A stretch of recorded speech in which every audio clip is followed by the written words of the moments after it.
Hello, visitors. Welcome to the library. Hello, Queen. And oh, I see a little problem with the room. Model overlay. It's gonna hide Angry's reactive icon there.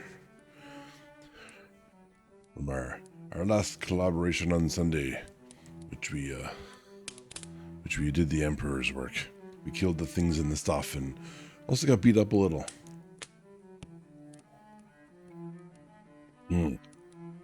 Yes. Yes, we did. Oh, okay. Oh, it was a Monday. Today was a Monday. And it felt like a Monday. Very mediocre kind of day at work. Lots of, hey Sid, insert question that has nothing to do with my job, expecting an answer.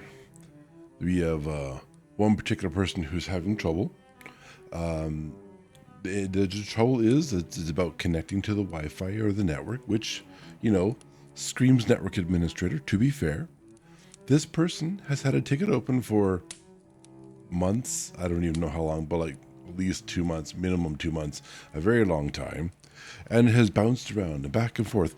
And the problem is not the network or the Wi-Fi. That's working just fine. In fact, it's a partial problem with their computer. They can connect to some wireless networks and not others. You connect to them all the same. They're not blocked anywhere. And I've explained this, I've proven this. It keeps coming back. There is something wrong with that computer. I don't know what it is, apart from the fact that it's a Mac. That's a problem normally. But yeah. It's also, my understanding is that it's a personal computer. So it's also kind of hard to justify spending a lot of work time trying to help out with it. It's one of those things, you try, you help however you can, but at the same time, there are university computers available for you to utilize that are approved for your use, etc., that are set up and are managed by ITS, and that those do work. So it's sometimes, yeah, it's hard to justify helping for months on end as rough. Fixing one or two things here and there, absolutely not a big deal. Love to do it. But I've had my project work pushed back a fair few times now. And I have from the 22nd onward for the rest of the year up to January 5th, time off. Won't be working. Need to get some things done. There are uni computers that are Macs. Yeah, there are. That's true. That doesn't mean I like them. But there are ones managed by the university, and I imagine that would be better. One of the advantages, of course, is if there's this mysterious problem that, when 5 people can't figure out what the hell's going on, they can just like delete the thing and install everything all over again. We have tools that make that pretty slick, pretty easy to do. Or that person couldn't use that as an excuse. But are the uni computers? Oh, okay. I think, largely speaking, the quote-unquote problem with a university computer is that they don't get to personally manage it. There is, I think, a trust issue.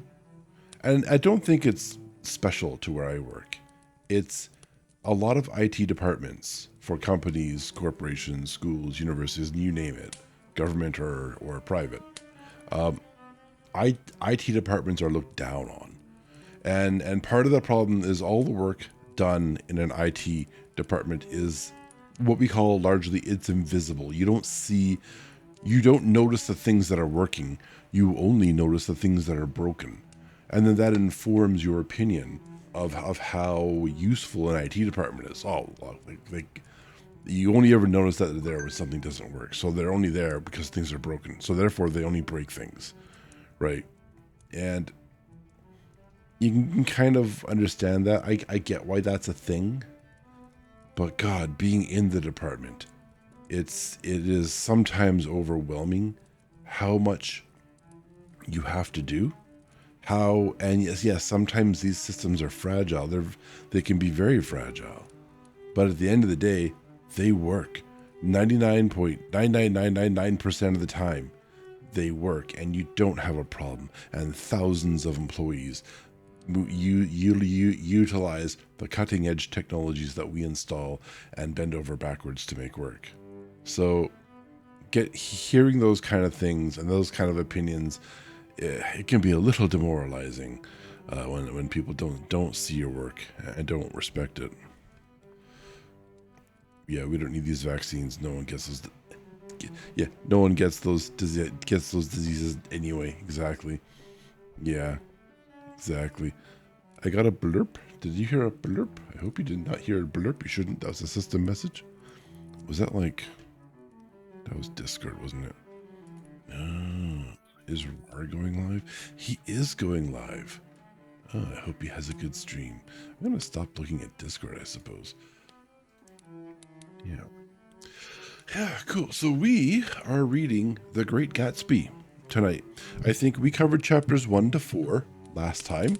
And there are 9. There are 9. I think there are 9. Yeah, there are 9 chapters. So we have quite a few to go. I would like to get them done this time. I don't want to get through 4 and then have like 5 be this kind of odd hanger-oner.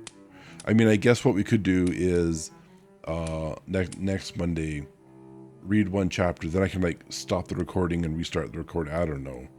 Maybe stop the stream and restart the stream. This be very, very bleh. It'd be bleh. We don't want to do that. It's horrible.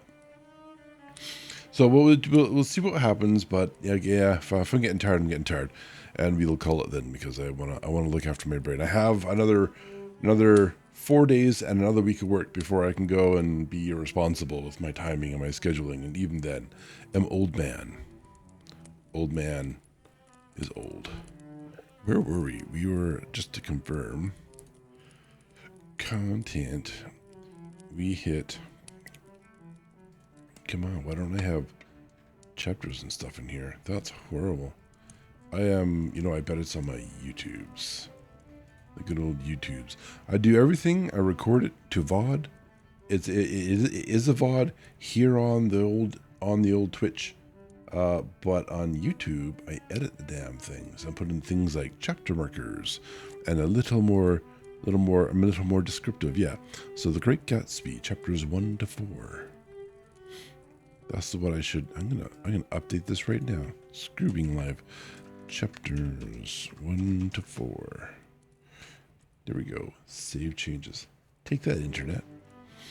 Exactly. So we are going to start on chapter 5. So I'll just.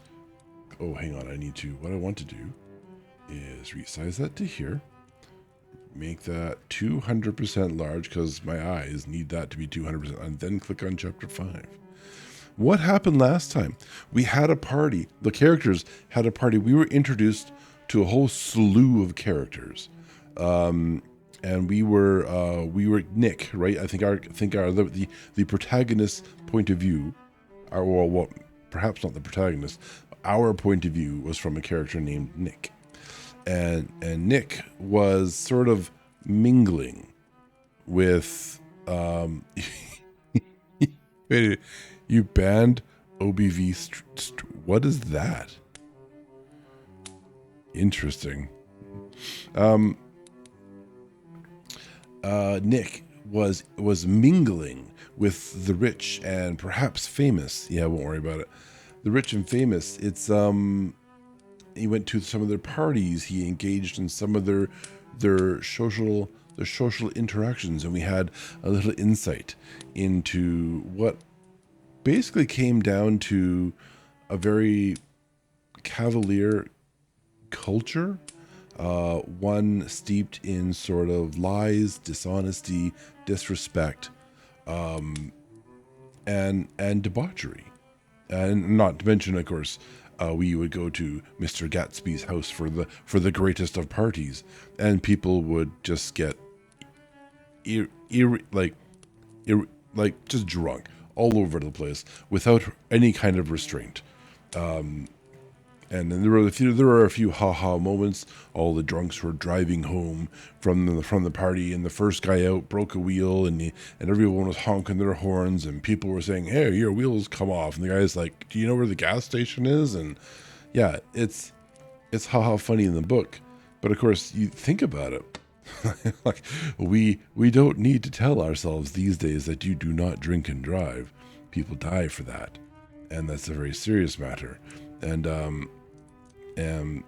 you imagine that many people from a culture of I can do whatever the hell I want and there are no consequences, and then they're also drunk and driving home in their flashy brand new cars that I think are they're still relatively new in this period, right?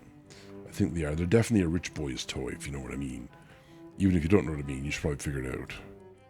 I want to recalibrate my face. Here we go. Can I do that, please? Is this one here? Okay. There. Too much. Okay. I think that's good. Yeah, it's good. Look a little to my, it looks like I'm looking to my left, to my right. Okay. That's fine. Yeah, and where did we left off? Where did we leave off? There was who was the girl's name? Started with a J. Started with a J. New and no license needed. Oh, really? There was no licenses back, man. What a great case for needing a license. What was her J something? She was the golfer. She was the quote unquote famous golf competitor. She was in a, I think she came second in a recent contest. And no seat. Well, Valana, there were no seatbelts in my time.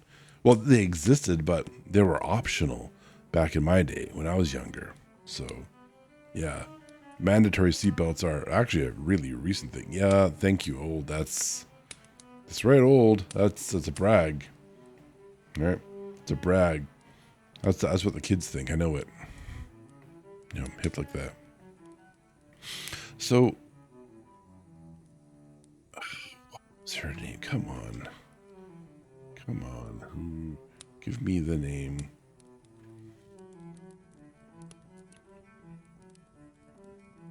So Gatsby had a conversation with her at one of the parties and told her secrets and stories that she wasn't going to share. But then Gatsby had a conversation with Nick, and Nick said, she has some things to tell you. And then she took him off somewhere, and they had a conversation. It wasn't Daisy. No, Daisy's the other girl. There's too many damn characters in this book. I'm just scrolling through it now, scrolling up.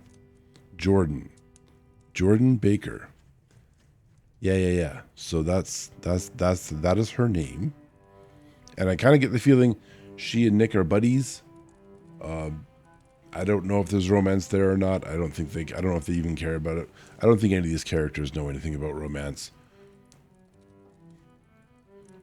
Maybe fooling around and cheating on one another. Or they are dating? Is it like, it's quote unquote, it's like quoted dating? That's fair. She told him the story of Mr. Gatsby, and my God, I cannot for the life of me remember what that is. Oh, yeah. Gatsby is keen on Daisy, but is too shy to sort of do anything about it himself. So he has been playing the long game. He found out where she lives. He bought this massive mansion in this town. Is this New York? I don't even know what town we're in. Good Lord. But he's in what's called the West Egg. I guess the well-to-do, the higher ups live in the East Egg, and egg refers to the sort of is a description of the geography of this area. And yeah, that's right. Nick is to hold a party and invite Gatsby and invite Daisy, and they're to say nothing about it. He wants to have a casual, quote unquote unplanned interaction. And then, of course, right next to his own grand house, so he can show it off without, show it off low key, as the kids say. So, I think that's where we're sitting. That's where we're at with The Great Gatsby. You're going to continue today with chapter 5. So yeah. So let's just, because I think that's a good summary of what happened last time.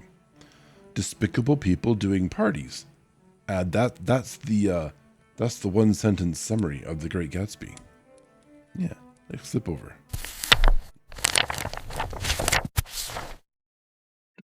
That's the gaming scene. We don't want the gaming scene. There's no game. There we go. The reading room. It looks suspiciously like the talking room, but I promise it's utterly different.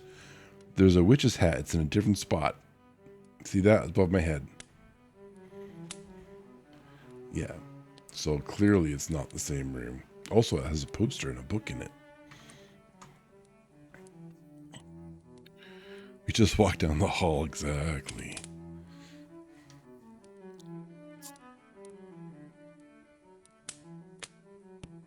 I missed the center of my mouth with that. I first sprayed one cheek and then the other.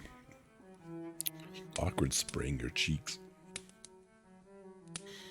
All right. Chapter 5. When I came home to West Egg that night, I was afraid for a moment that my house was on fire. 2 o'clock, and the whole corner of the peninsula was blazing with light, which fell unreal on the shrubbery and made thin, elongating glints upon the roadside wires. Turning a corner, I saw that it was by Gatsby's house, lit from tower to cellar. At first, I thought it was another party, a wild rout that had resolved itself into hide-and-go-seek or sardines in the box, with all the house thrown open to the game. But there wasn't a sound. Only wind in the trees, which blew the wires and made the lights go off and on again, as if the house had winked into darkness. As my taxi groaned away, I saw Gatsby walking toward me across his lawn. "Your place looks like the World's Fair," I said. "Does it?" He turned his eyes toward it absently. "I have been glancing into some of the rooms. Let's go to Coney Island, old sport, in my car." "It's too late." "Well, I suppose we take a plunge in the swimming pool? I haven't made use of it all summer. I've got to go to bed." "All right." He waited, looking at me with suppressed eagerness. "I talked with Miss Baker," I said after a moment. "I'm going to call up Daisy tomorrow and invite her over here to tea." "Oh, that's all right," he said carelessly. "I don't want to put you to any trouble." He's playing dumb, I guess. "What day would suit you?" "What day would suit you?" he corrected me quickly. "I don't want to put you to any trouble, you see." "How about the day after tomorrow?" He considered it for a moment. Then, with reluctance, "I want to get the grass cut," he said. We both looked out at the grass. There was a sharp line where my ragged lawn ended and the darker, well-kept expanse of his began. I suspected that he meant my grass. "There's another little thing," he said uncertainly, and hesitated. "Would you rather put it off for a few days?" I asked. "Oh, it isn't about that, at least." He fumbled with a series of beginnings. Why, look here, old sport. You don't make much money, do you?" "Not very much." This seemed to reassure him, and he continued more confidently. "I thought you didn't. If you'll pardon you see, I carry on a little business on the side, a sort of sideline, you understand. And I thought that if you don't make very much, you're selling bonds, aren't you, old sport?" "Trying to." "Well, this would interest you. It wouldn't take up much of your time, and you might pick up a nice bit of money. It happens to be a rather confidential sort of thing." I realize now that under different circumstances, that conversation might have been one of the crises of my life. But because the offer was obviously and tactlessly for a service to be rendered, I had no choice except to cut him off there. "I've got my hands full," I said. "I am much obliged, but I couldn't take on any more work." Yes, the MLM pitch. The Great Gatsby. Great, because he started, what was it, Amshi? It's not, no, it's something else now, right? It's not Amshi, no, it's, what was that old one? Amway. That's right. Amway. What is it called now? It's something else, right? You wouldn't have to do any business with Wolfsheen. Evidently, he thought that I was shying away from the connection mentioned at lunch. Oh, that's the quote-unquote typoed word of connection. But I assured him he was wrong. He waited a moment longer, hoping I'd begin the conversation, but I was too absorbed to be responsive. So he went unwillingly home. The evening had made me light-headed and happy.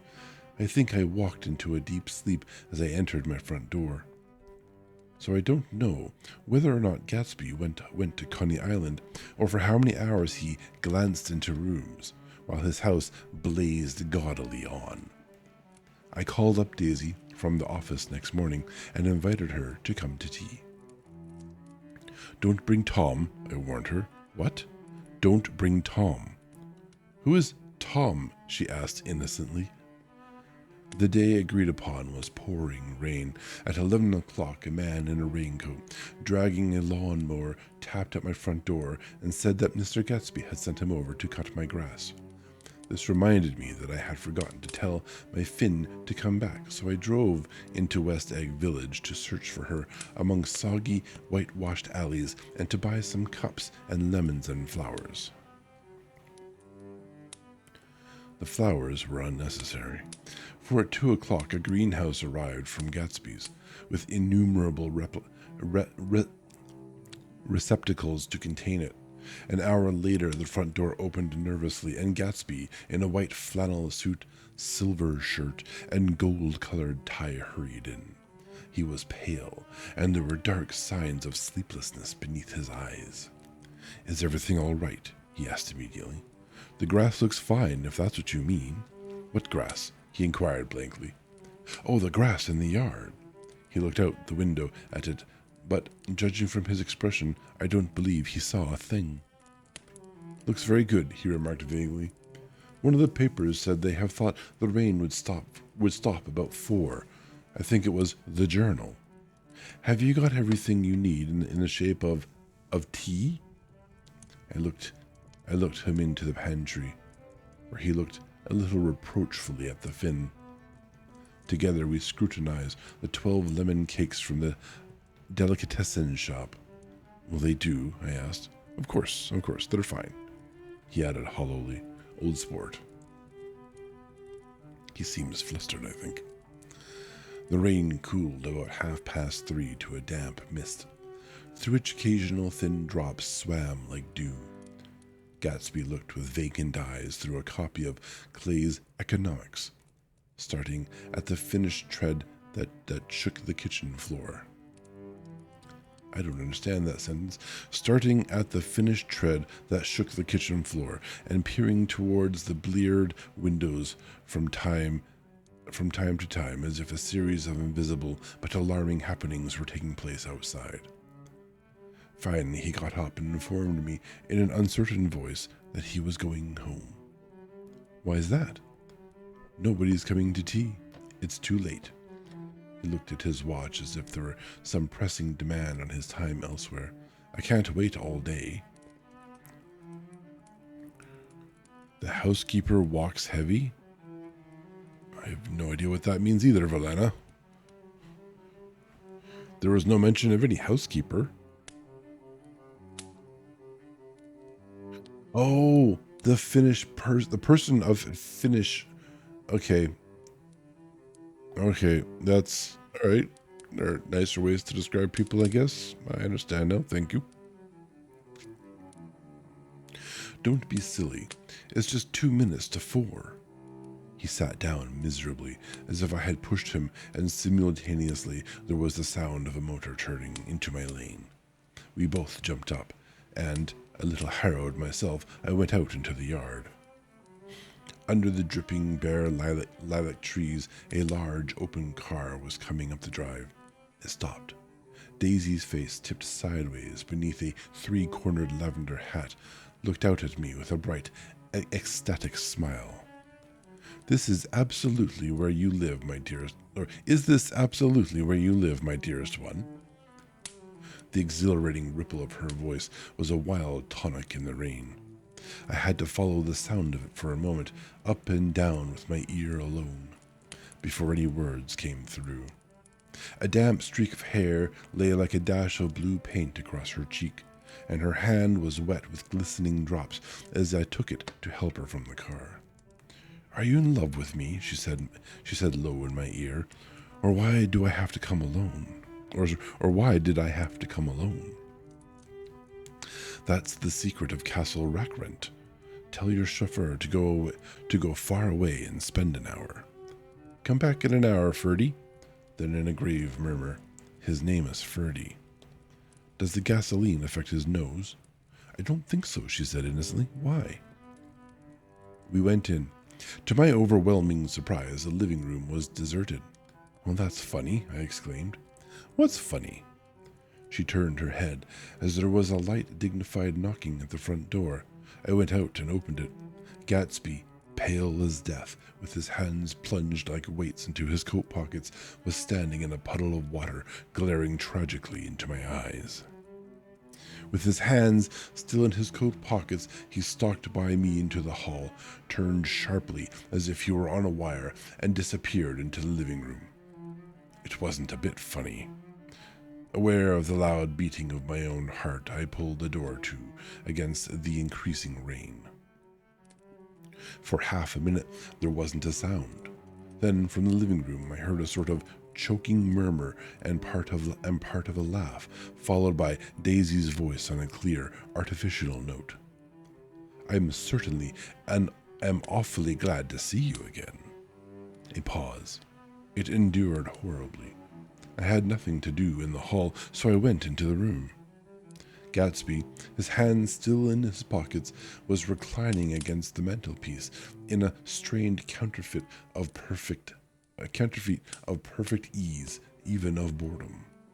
His head leaned back so far that it rested against the face of a defunct mantelpiece clock, and from this position, his distraught eyes stared down at Daisy, who was sitting, frightened but graceful, on the edge of a stiff chair. "Well, that's a fine start to a relationship." "We've met before," muttered Gatsby. His eyes glanced momentarily at me, and his lips parted with an abortive attempt at a laugh.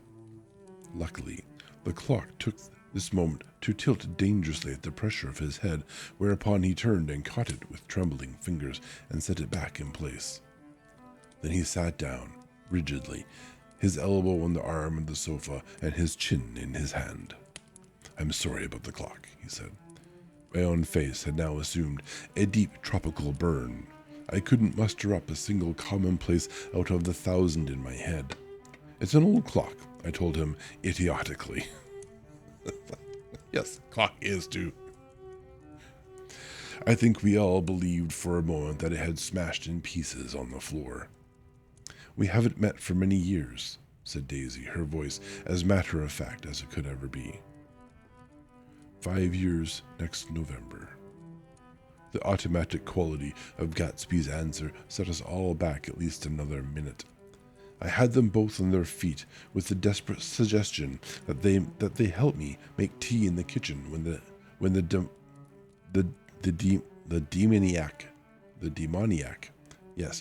demoniac Finn brought it in on a tray.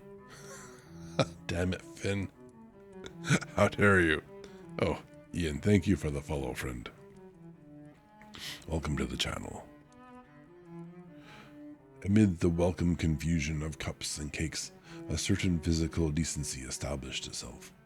Gatsby got himself into a shadow, and while Daisy and I talked, looked conscientiously from one to the other of us with tense, unhappy eyes.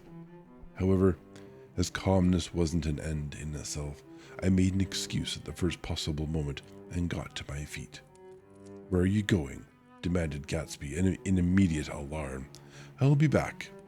I've got to speak to you about something before you go."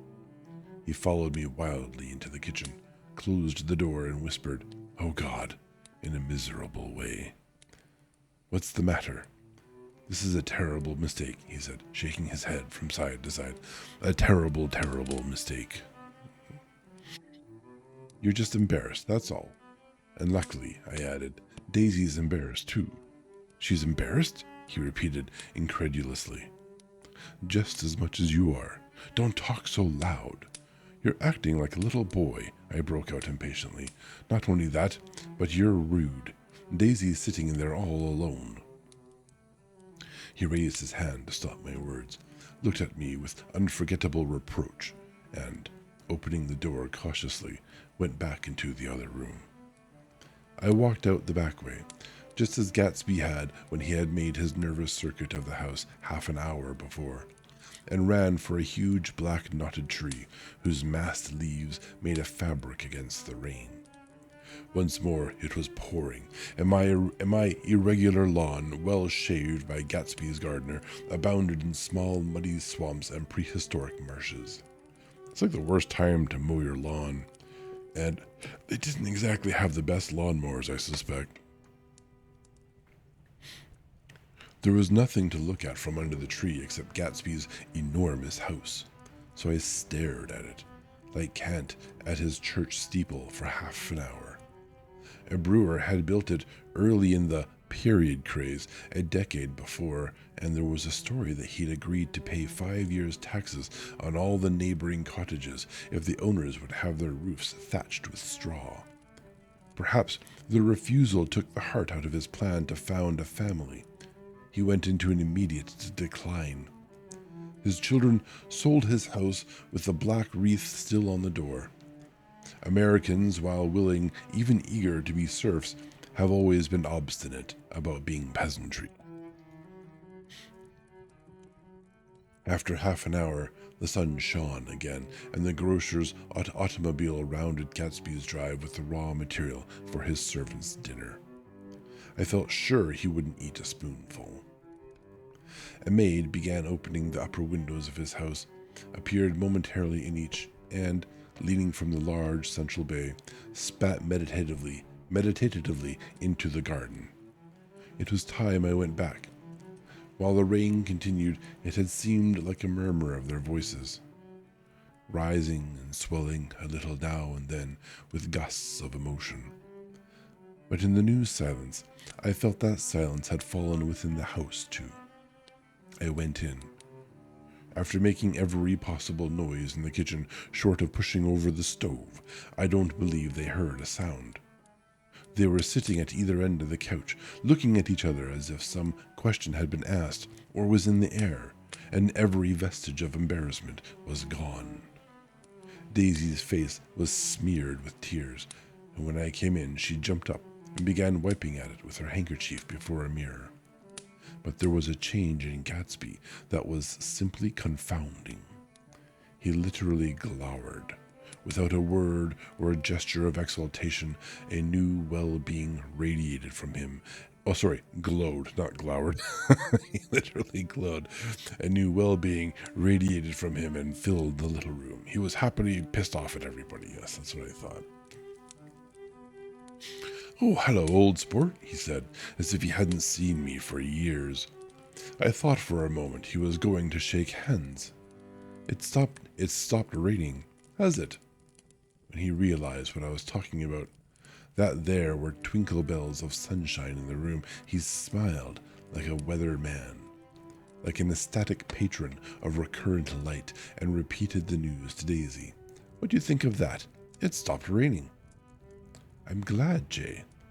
Her throat, full of aching, grieving beauty, told only of her unexpected joy. "I want you and Daisy to come over to my house," he said. "I'd like to show her around." "You're sure you want me to come?" "Absolutely, old sport." Daisy went upstairs to wash her face. Too late, I thought, with humiliation. Daisy went upstairs to wash her face. Too late, I thought, with humiliation of my towels, while Gatsby and I waited on the lawn. You don't need to be humiliated by your towels. That's just my opinion, though. My house looks well, doesn't it? He demanded. See how the whole front of it catches the light. I agreed that it was splendid. Yes, his eyes went over it, every arched door and square tower. It took me just 3 years to earn the money that bought it. He is poor. I guess he's got poor towels. How do you even tell the difference between good towels and poor towels? I don't know. Do we have poor towels? Is that what a poor towel? Those are good towels. Where was I? 3 years to earn the money that bought it. I thought you inherited your money. I did, old sport, he said automatically, but I lost most of it in the big panic. The panic of the war. I think he hardly knew what he was saying, for when I asked him what business he was in, he answered, "That's my affair," before he realized that it wasn't an appropriate reply. Oh, I've been in several things, he corrected himself. I was in the drug business, and then I was in the oil business. But now I'm not in either one. But I'm not in either one now. He looked at me with more attention. Do you mean you've been thinking over what I proposed the other night?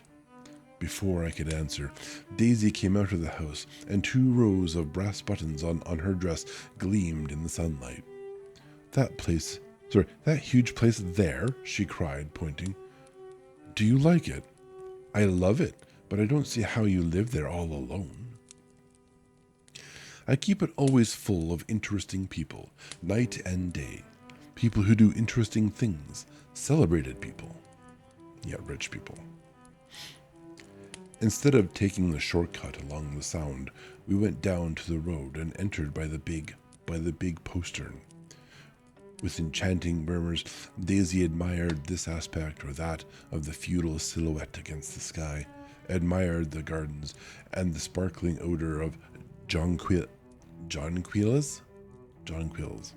I'm gonna call them jonquils. I assume there's some sort of plant that stinks. And the frothy odor of hawthorn and plum blossoms, and the pale gold odor of Kiss Me at the Gate. Is Kiss Me at the Gate really the name of a flower? That's an interesting flower. I'm going to assume it gets planted around entranceways. It was strange to reach the marble steps and find no stir of bright dresses in and out of the door, and hear no sound but bird voices in the trees. And inside, as we wandered through Marie Antoinette music rooms and restoration salons, I felt that there were guests concealed behind every couch and table, under orders to be breathlessly silent until we had passed through. As Gatsby closed the door of the Merton College Library, I could have sworn I heard the owl-eyed man break into ghostly laughter. For reference, in case someone isn't aware, the owl-eyed man was a drunk that we had encountered in this library in a previous party. He was terribly fascinated with the realness of all the books in here. We went upstairs, through period bedrooms swathed in rose and lavender silk and vivid with new flowers, through dressing rooms and pool rooms, and bathrooms with sunken baths, intruding into one chamber where a disheveled man in pajamas was doing liver exercises on the floor. It was Mr. Klipspringer, the boarder. I had seen him wandering hungrily about the beach that morning. Finally, we came to Gatsby's own apartment, a bedroom and a bath, and an Adams study where we sat down and drank a glass of some chartreuse. Chartreuse.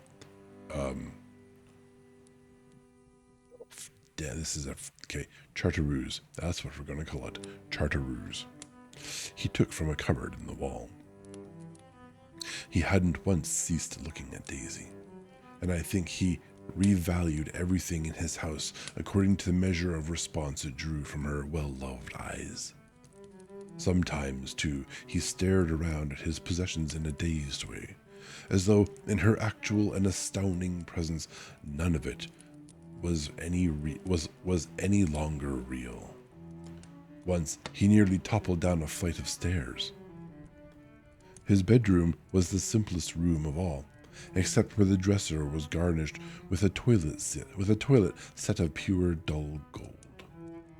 Daisy took the brush with delight and smoothed her hair, whereupon Gatsby sat down and shaded his eyes and began to laugh. "It's the funniest thing, old sport," he said hilariously. "I can't. When I try to..." He had passed visibly through 2 states and was entering upon a third. After his embarrassment and his unreasoning joy, he was consumed with wonder at her presence.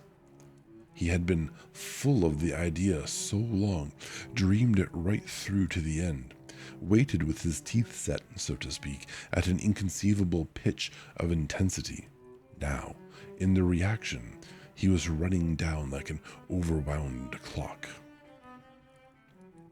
Recovering himself in a minute, he opened for us 2 hulking patent cabinets, which held his massed suits and dressing gowns and ties, and his shirts, piled like bricks in stacks, a dozen high. "I've got a man in England who buys me clothes. He sends over a selection of things at the beginning of each season, spring and fall." He took out a pile of shirts and began throwing them one by one before us, shirts of sheer linen and thick silk and fine flannel, which lost their folds as they fell and covered the table in many colored disarray. While we admired, he brought more, and While we admired, he brought more, and the soft, rich heap mounted higher. That makes way more sense. Shirts with stripes and scrolls and plaids and coral and apple green and lavender and faint orange with monograms of Indian blue. Suddenly, with a strained sound, Daisy bent her head into the shirts and began to cry stormily. "They're such beautiful shirts," she sobbed, her voice muffled in the thick folds. "It makes me sad because I've never seen such beautiful shirts before." She's a junkie, right? Like, there's got to be something kind of burning out the gray matter in her skull, I suspect. Just speculation. And it's allegedly, I suppose. Oh, I'm gonna shift the feet of my chair.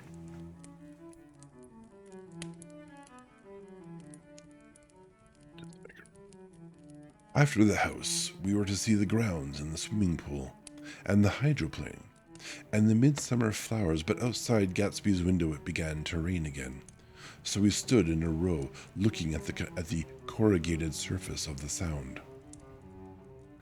"If it wasn't for the mist, we could see your home across the bay," said Gatsby. "You always have a green light that burns all night at the end of your dock." Daisy put her arm through his abruptly, but he seemed absorbed in what he had just said. Possibly it had occurred to him that the colossal significance of that light had now vanished forever. Compared to the great disturbance that had separated him from Daisy, it had seemed very near to her, almost touching her. It had seemed as close as a star to the moon. Now it was again a green light on a dock.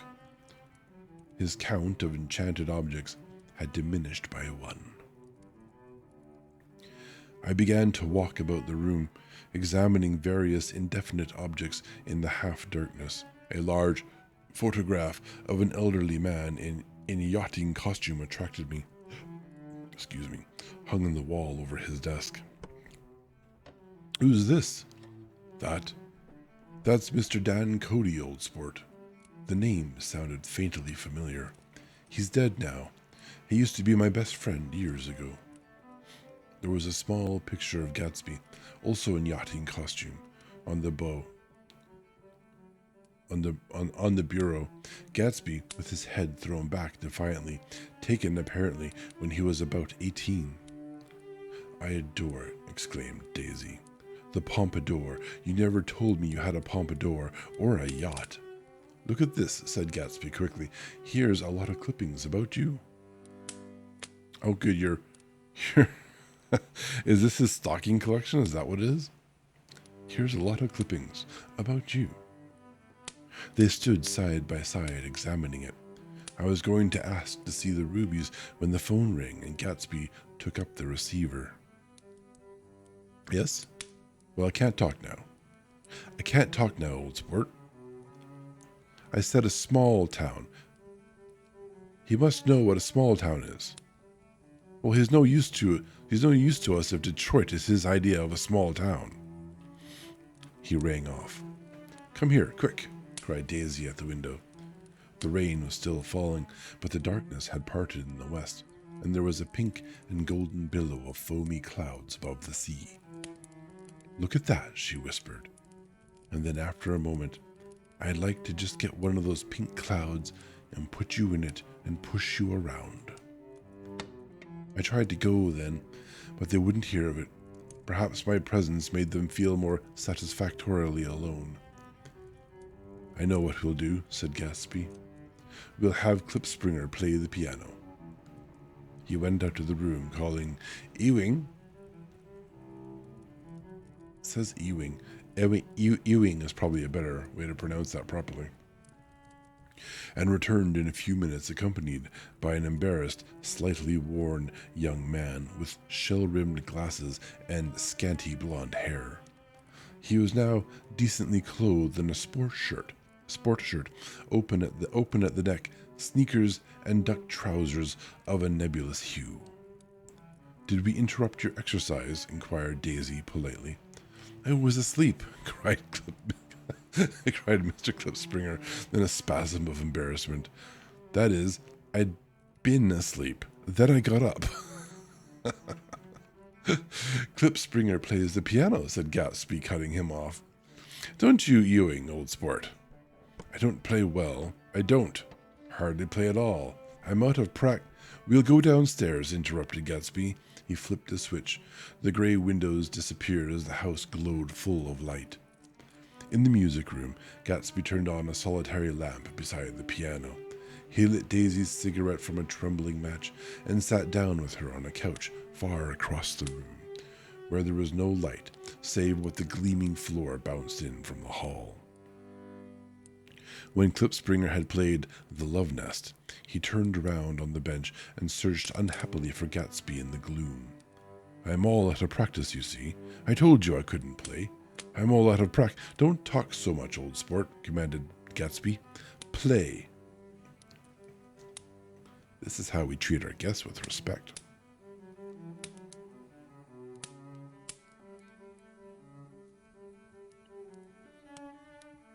In the morning, in the evening, ain't we got fun? Outside the wind was loud, and there was a faint flow of thunder along the sound. All the lights were going in on the West Egg now. The electric trains, men carrying, were plunging home through the rain from New York. It was the hour of a profound human change, and excitement was generating on the air. One thing sure and nothing sure. Get the rich richer, and the poor get children. In the meantime, in between time. As I went over to say goodbye, I saw that the expression of bewilderment had come back into Gatsby's face, as though a faint doubt had occurred to him as to the quality of his present happiness. Almost 5 years. There must have been moments, even that afternoon, when Daisy tumbled short of his dreams. Not through her own fault, but because of the colossal vitality of his illusion. It had gone beyond her, beyond everything. He had thrown himself into it with a creative passion, adding to it all the time, decking it out with every bright feather that drifted his way. No amount of fire or freshness can challenge what a man can store up in his ghostly heart. As I watched him, he adjusted himself a little visibly. His hand took hold of hers, and as she said something low in his ear, he turned toward her with a rush of emotion. I think that voice held him most, with its fluctuating, feverish warmth, because it couldn't be overdreamed. That voice was a deathless song. They had forgotten me, but Daisy glanced up and held out her hand. Gatsby didn't know me now at all. I looked once more at them, and they looked back at me, remotely, possessed by intense life. Then I went out of the room, and down the marble steps into the rain, leaving them there together.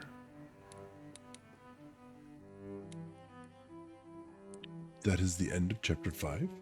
We have ads coming up in 5 minutes. I'm going to run them now just to get them out of the way, and we'll continue as soon as we return.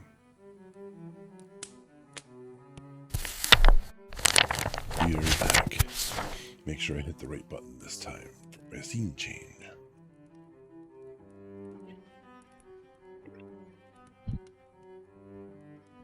Just a chair. Here we go. Chapter 6. About this time, an ambitious young reporter from New York arrived one morning at Gatsby's door and asked him if he had anything to say. Anything to say about what? Inquired Gatsby politely. Why, any statement to give out. It transpired after a confused 5 minutes that the man had heard Gatsby's name around his office in a connection which he either wouldn't reveal or didn't fully understand. This was his day off, and with a laudable initiative he had hurried out to see. It was a random shot. And yet the reporter's instinct was right. Gatsby's notoriety, there we go. If I edited cuts out, I would probably delete 2 of those words. Spread about by the hundreds who had accepted his hospitality and so become authorities upon his past, had increased all summer until he fell just short of being news. Contemporary legends such as the underground pipeline to Canada attached themselves to him, and there was one persistent story that he didn't live in a house at all, but in a boat that looked like a house and was moved secretly up and down the Long Island shore. Just why these inventions were a source of satisfaction to James Gatz of North Dakota isn't easy to say. James Gatz. That was really, or at least legally, his name. He had changed it at the age of 17, and at the specific moment that witnessed the beginning of his career, when he saw Dan Cody's yacht drop anchor over the most insidious flat on Lake Superior.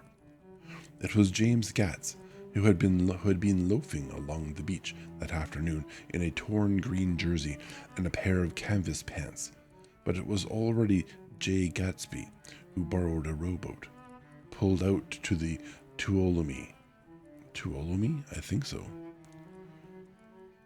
The underground pipeline to Canada is because Canada didn't have a prohibition. Oh, and we shipped booze?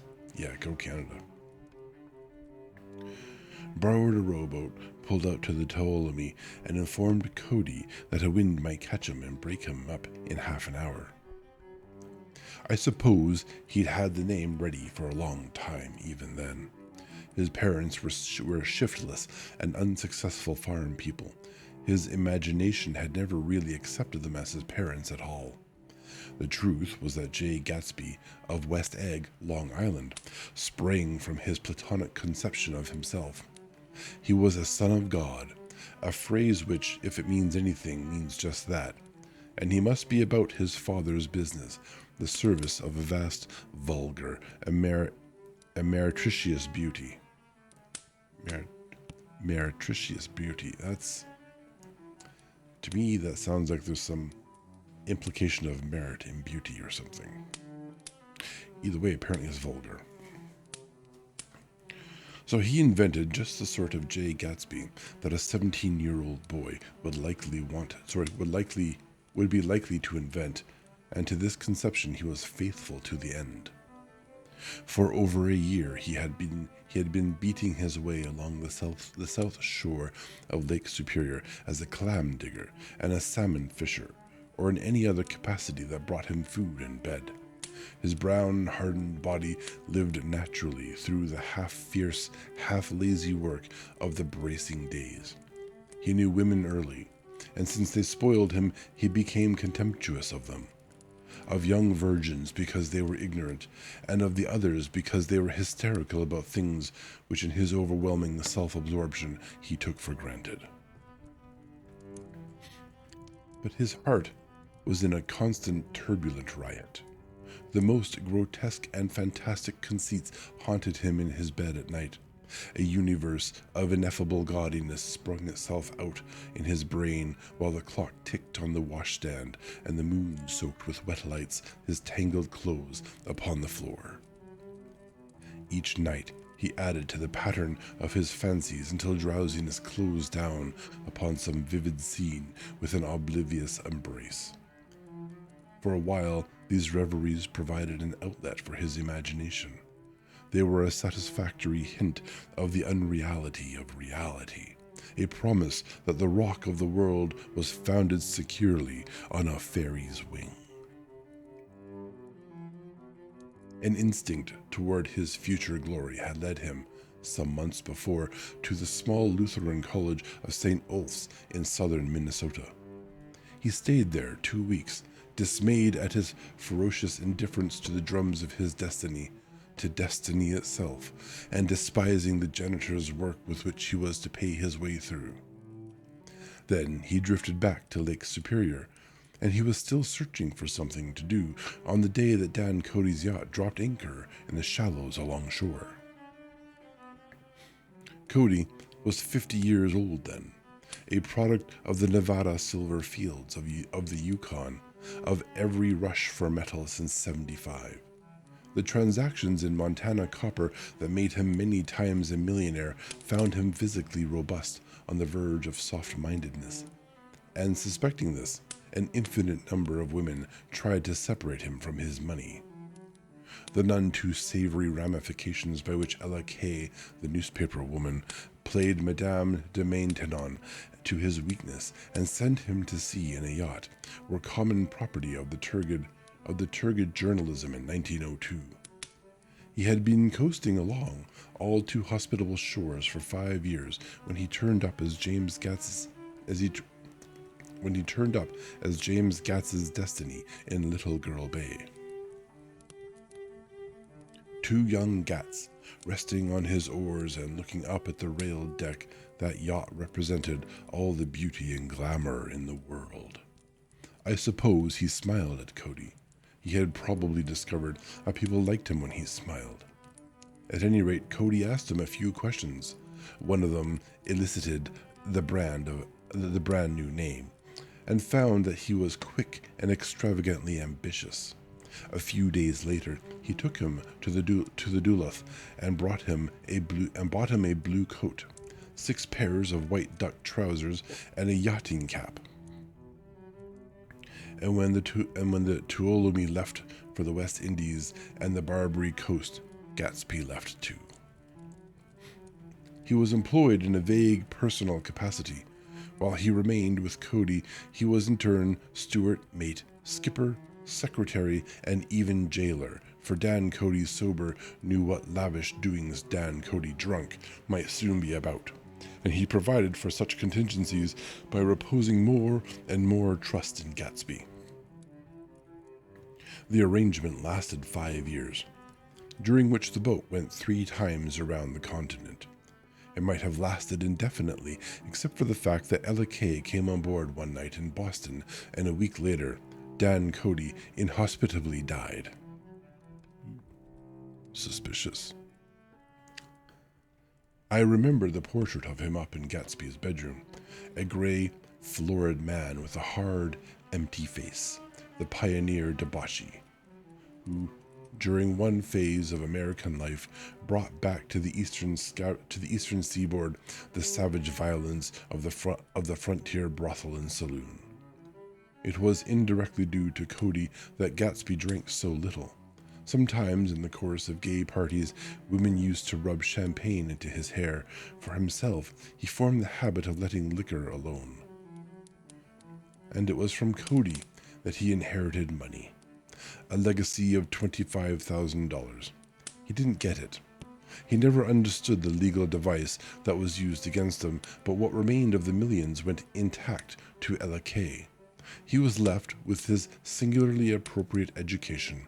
The vague contour of J. Gatsby had filled out to the substantiality of a man.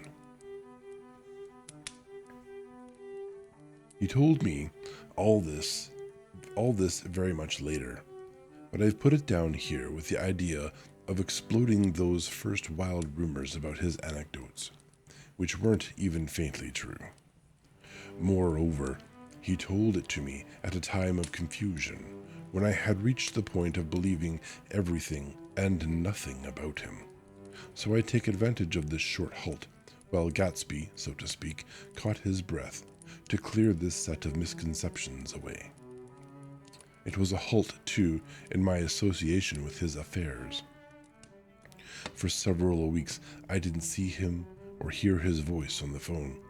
Mostly I was in New York, trotting around with Jordan and trying to ingratiate myself with her senile aunt. But finally, I went over to his house one Sunday afternoon. I hadn't been there for 2 minutes when somebody brought Tom Buchanan in for a drink. I was startled, naturally, but the really surprising thing was that it hadn't happened before. They were a party of 3 on horseback, Tom and a man named Sloan and a pretty woman in a brown riding habit who had been there previously. "I'm delighted to see you," said Gatsby, standing on his porch. "I'm delighted that you dropped in." As though they cared. "Sit right down. Have a cigarette or a cigar." He walked around the room, quickly ringing bells. "I'll have something to drink for you in just a minute." He was profoundly affected by the fact that Tom was there, but he would be uneasy anyhow until he had given them something, realizing in a vague way that that was all they came for. Mr. Sloan wanted nothing. A lemonade? No thanks. A little champagne? Nothing at all, thanks. I'm sorry. "Did you have a nice ride? Very good roads around here. I suppose the automobiles..." "Yeah." Moved by an irresistible impulse, Gatsby turned to Tom, who had accepted the introduction as a stranger. "I believe we've met somewhere before, Mr. Buchanan." "Oh, yes," said Tom, gruffly polite, but obviously not remembering. "So we did. I remember very well." It's better to be honest when you don't remember things. It's embarrassing, sure, but, at least you were honest. "About 2 weeks ago. That's right. You were with Nick here. I know your wife," continued Gatsby, almost aggressively. "That's so." Tom turned to me. You live near here, Nick? How does he not know? Next door. That's so."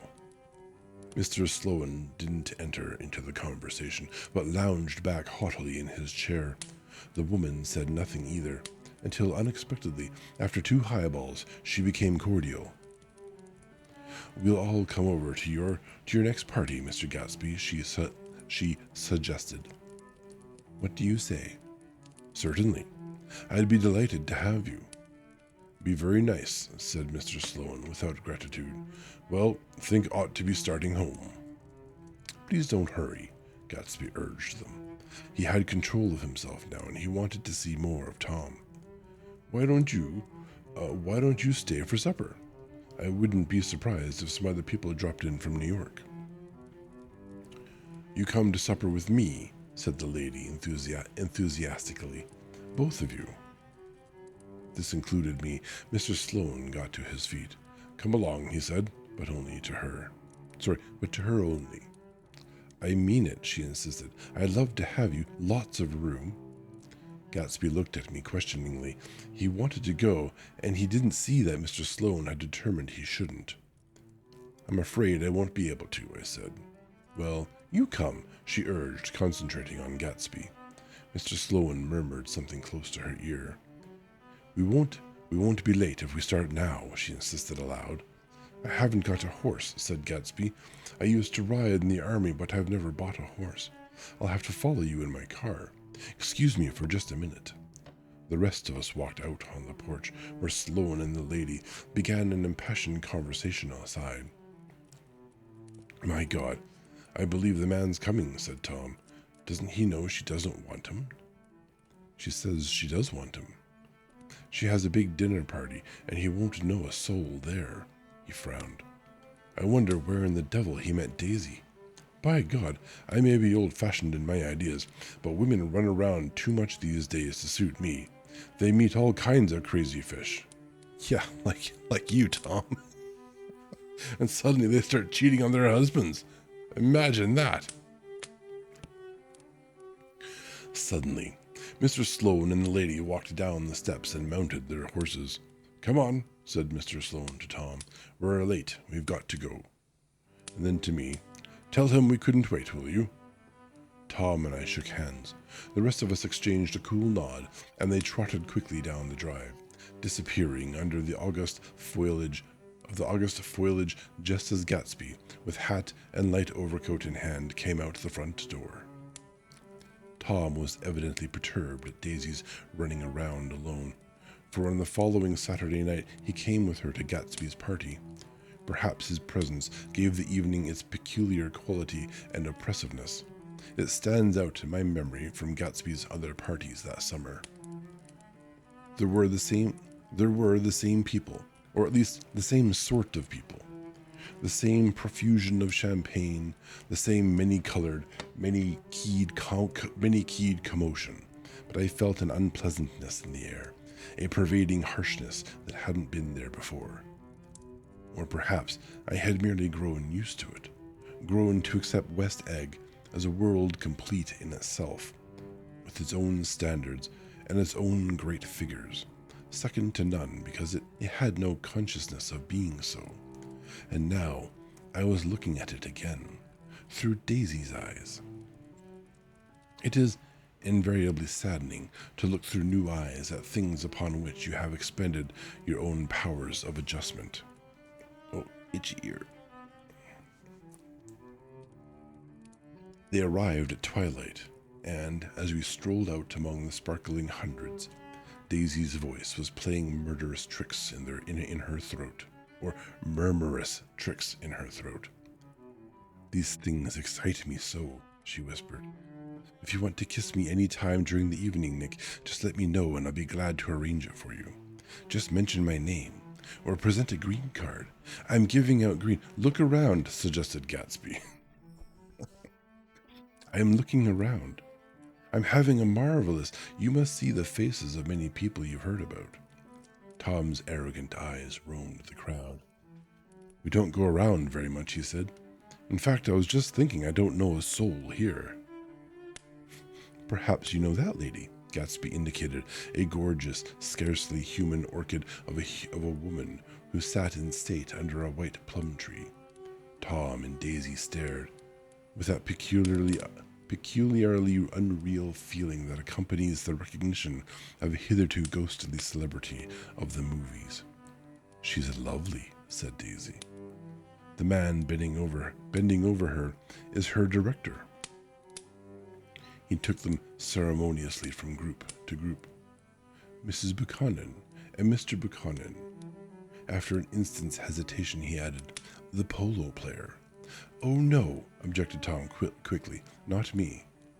But evidently the sound of it pleased Gatsby, for Tom remained the polo player for the rest of the evening. I have never met so many celebrities, Daisy exclaimed. I liked that man. What was his name? The sort with the sort of blue nose. Gatsby identified him, adding he was a small producer. Well, I liked him anyhow. I'd a little rather not be the polo player, said Tom pleasantly. I'd rather look at all these famous people in oblivion. Daisy and Gatsby danced. I remember being surprised by his graceful, conservative foxtrot. I had never seen him dance before. Then they sauntered over to my house and sat on the steps for half an hour, while at her request I remained watchfully in the garden. In case there's a fire or a flood, she explained, or any act of God. Tom appeared from his oblivion as we were sitting down to supper together. Do you mind if I eat with some people over here? He said. A fellow's getting off with some funny stuff. Go ahead, answered Daisy genially, and if you want to take down any addresses here, my little gold pencil. Oh, hello, Neff. Welcome to the channel, friend. It's been a little while. Oh, go ahead, answered Daisy. Okay, and she's offering him his little gold pencil, right? She looked around after a moment and told me the girl was common but pretty, and I knew that except for the half hour she had been alone with Gatsby, she wasn't having a good time. We were at a particularly tipsy table. That was my fault. Gatsby had been called to the phone, and I'd enjoyed these same people only 2 weeks before. But what had amused me then turned septic on the air now. How do you feel, Mrs. Bedecker? The girl addressed was trying, unsuccessfully, to slump against my shoulder. At this inquiry, she sat up and opened her eyes. What? A massive, lethargic woman who had been urging Daisy to play golf with her at the local club tomorrow spoke in Mrs. Bedecker's defense. Oh, she's all right now. When she's had 5 or 6 cocktails, she always starts screaming like that. I tell her she ought to leave it alone. I do leave it alone, affirmed the accused hollowly. We heard you yelling, so I said to Doc Civet here, there's somebody that needs your help, Doc. She's much obliged, I'm sure, said another friend, without gratitude. But you got her dress all wet when you snuck her head in the pool. Sorry, when you stuck her head in the pool. Anything I hate is to get my head stuck in a pool, mumbled Miss Bedecker.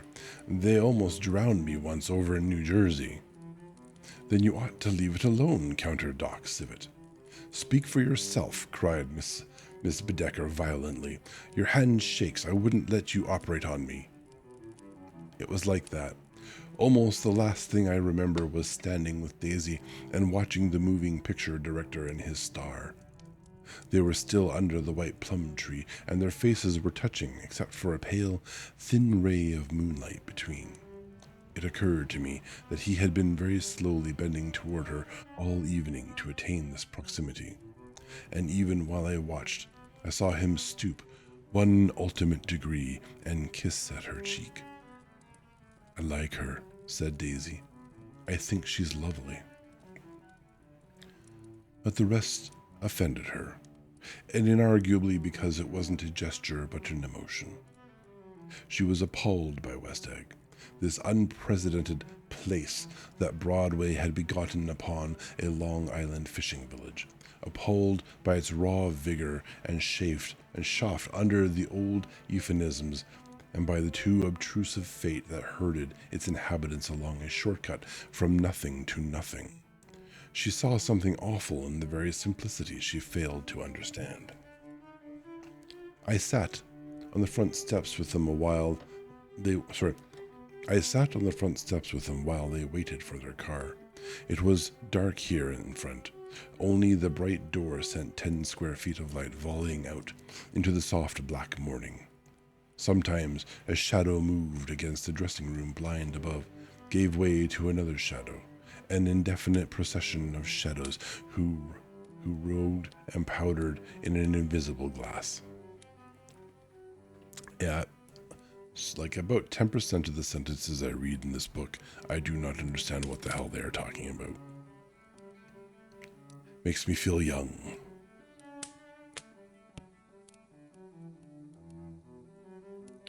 Who is this Gatsby anyhow? Demanded Tom suddenly. Some big bootlegger? Where'd you hear that? I inquired. I didn't hear it. I imagined it. A lot of these newly rich people are just big bootleggers, you know. Not Gatsby, I said shortly. He was silent for a moment. The pebbles of the drive crunched under his feet. Well, he certainly must have strained himself to get this menagerie together. A breeze stirred the gray haze of Daisy's fur collar. At least they are more interesting than the people we know, she said, with an effort. You didn't look so interested. Well, I was. Tom laughed and turned to me. Did you notice Daisy's face when that girl asked her to put her under a cold shower? Daisy began to sing with the music in a husky, rhythmic whisper, bringing out a meaning in each word that it had never had before and would never have again. When the melody rose, her voice broke up sweetly. following it, in a way contralto voices have, and each change tipped out a little of her warm human magic upon the air. Lots of people come who haven't been invited, she said suddenly. That girl hadn't been invited. They simply forced their way in, and he's too polite to object. I'd like to know who he is and what he does, insisted Tom, and I think I'll make a point of finding out. I can tell you right now, she answered. He owned some drugstores, a lot of drugstores. He built them up himself. The dilatory limousine came rolling up the driveway. Good night, Nick, said Daisy. Her glance left me and sought the lighted top of the steps, where 3 o'clock in the morning, a neat, sad little waltz of that year, was drifting out the open door. After all, in the very casualness of Gatsby's party, there were romantic possibilities totally absent from her world. What was it up there in the song that seemed to be calling her back inside? What would happen now in the dim, incalculable hours? Perhaps some unbelievable guest would arrive, a person infinitely rare and to be marveled at, some authentically radiant young girl who, with one fresh glance at Gatsby, one moment of magical encounter, would blot out those 5 years of unwavering devotion. I stayed late that night. Gatsby asked me to wait until he was free, and I lingered in the garden until the inevitable swimming party had run up, chilled and exalted from the black beach until the lights were extinguished in the guest rooms overhead. When he came down the steps at last, the tanned skin was drawn unusually tight on his face, and his eyes were bright and tired. She didn't like it, he said immediately. Of course she did. She didn't like it, he insisted.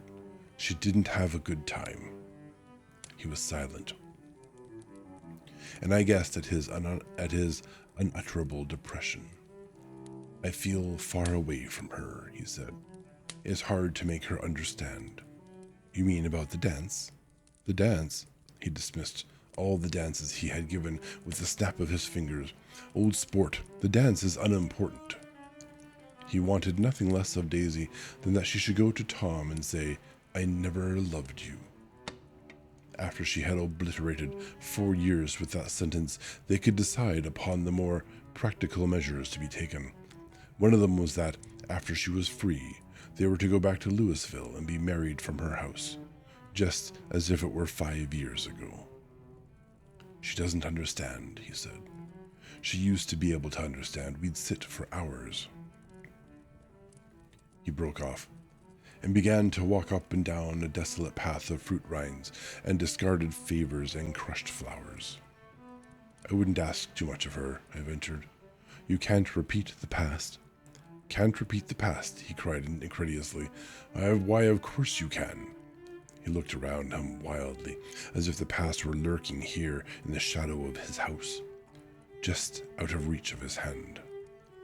I'm going to fix everything just the way it was before, he said, nodding determinedly. She'll see. Determinedly. He talked a lot about the past, and I gathered that he wanted to recover something, some idea of himself perhaps, that had gone into loving Daisy. His life had been confused and disordered since then, but if he could once return to a certain starting place and go over it all slowly, he could find out what that thing was. It's kind of sad, really.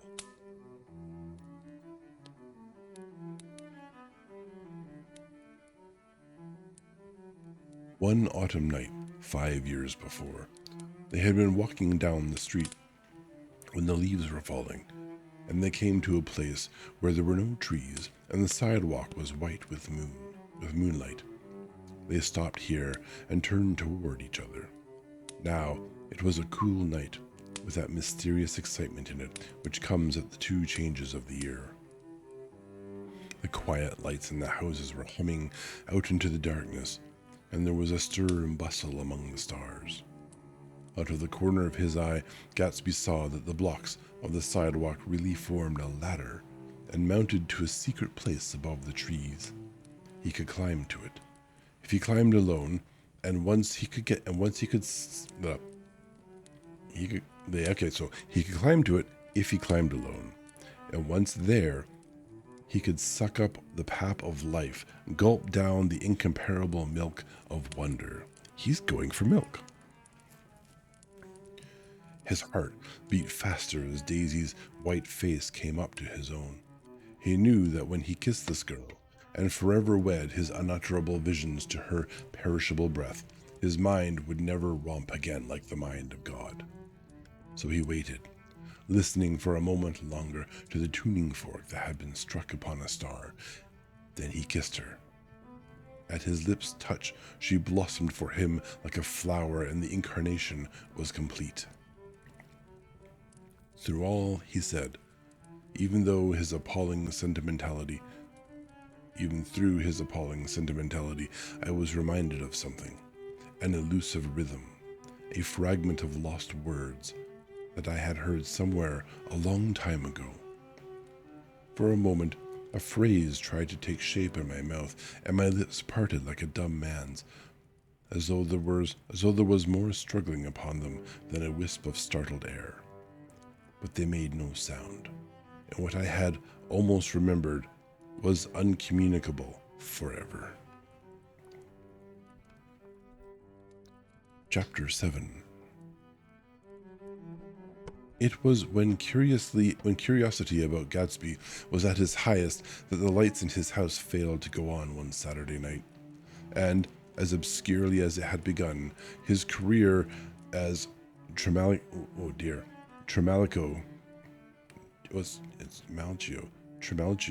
was over. Only gradually did I become aware that the automobiles which turned unexpectedly into his drive stayed for just a minute and then drove sulkily away. Wondering if he were sick, I went over to find out. An unfamiliar butler with a villainous face squinted at me suspiciously from the door. "Is Mr. Gatsby sick?" "Nope." After a pause, he added, "Sir," in a dilatory, grudging way.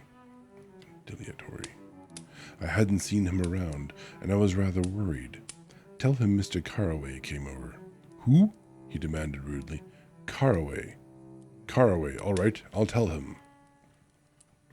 Abruptly, he slammed the door. My Finn informed me that Gatsby had dismissed every servant in his house a week ago and replaced them with half a dozen others, who never went into West Egg Village to be bribed by the tradesmen, but ordered moderate supplies over the telephone.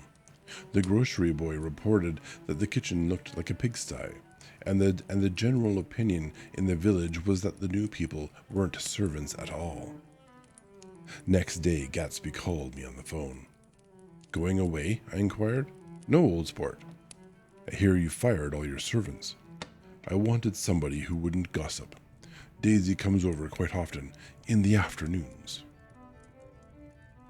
So the whole caravanserai had fallen in like a card house at the disapproval in her eyes. "There's some people Wolfsheim wanted to do something for. They're all brothers and sisters. They used to run a small hotel." "I see. So they're all in the mafia." He was calling up at Daisy's request. Would I come to lunch at her house tomorrow? Miss Baker would be there. Half an hour later, Daisy herself telephoned and seemed relieved to find that I was coming. Something was up, and yet I couldn't believe that they would choose this occasion for a scene, especially for the rather harrowing scene that Gatsby had outlined in the garden. The next day was broiling, almost the last, certainly the warmest of the summer. As my train emerged from the tunnel into sunlight, only the hot whistles of the National Biscuit Company broke the simmering hush at noon. The straw seats of the car hovered on the edge of combustion. Straw. The woman next to me perspired delicately for a while into her white shirtwaist, and then, as her newspaper dampened under her fingers, lapsed despairingly into deep heat with a desolate cry. Her pocketbook slapped to the floor. "Oh my," she gasped. I picked it up with a weary bend and handed it back to her, holding it at arm's length and by the extreme tip of the corners to indicate that I had no designs upon it. But everyone nearby, including the woman, suspected me just the same. Hot, said the conductor to familiar faces. Some weather. Hot, hot, hot. It is hot. Is it hot enough for you? Is it hot? Is it? My commutation ticket came back to me with a dark stain from his hand. That anyone should care in this heat whose flushed lips he kissed, whose head made damp the pajama pocket over his heart. Whose head made damp the pajama pocket over his heart. That's a sentence. That anyone should care in this heat whose flushed lips he kissed, whose head made damp the pajama pocket over his... Okay, so they laid their head on his chest, I guess. Okay. So wait, it's a hell of a way. It's like worse than saying the word moist. It's a good word, moist. Through the hall of the Buchanan's house blew a faint wind, carrying the sound of the telephone bell out to Gatsby and me as we waited at the door. The master's body, roared the butler into the mouthpiece. I am sorry, madame, we can't furnish it. It's far too hot to touch this noon. What he really said was, yes, I'll see. He set down the receiver and came toward us, glistening slightly to take our stiff straw hats. Madame expects you in the salon, he cried, needlessly indicating the direction. In this heat, every extra gesture was an affront to the common store of life. The room, shadowed well with awnings, was dark and cool. Daisy and Jordan lay upon an enormous couch, like silver idols weighing down their own white dresses against the singing breeze of the fans. We can't move, they said together.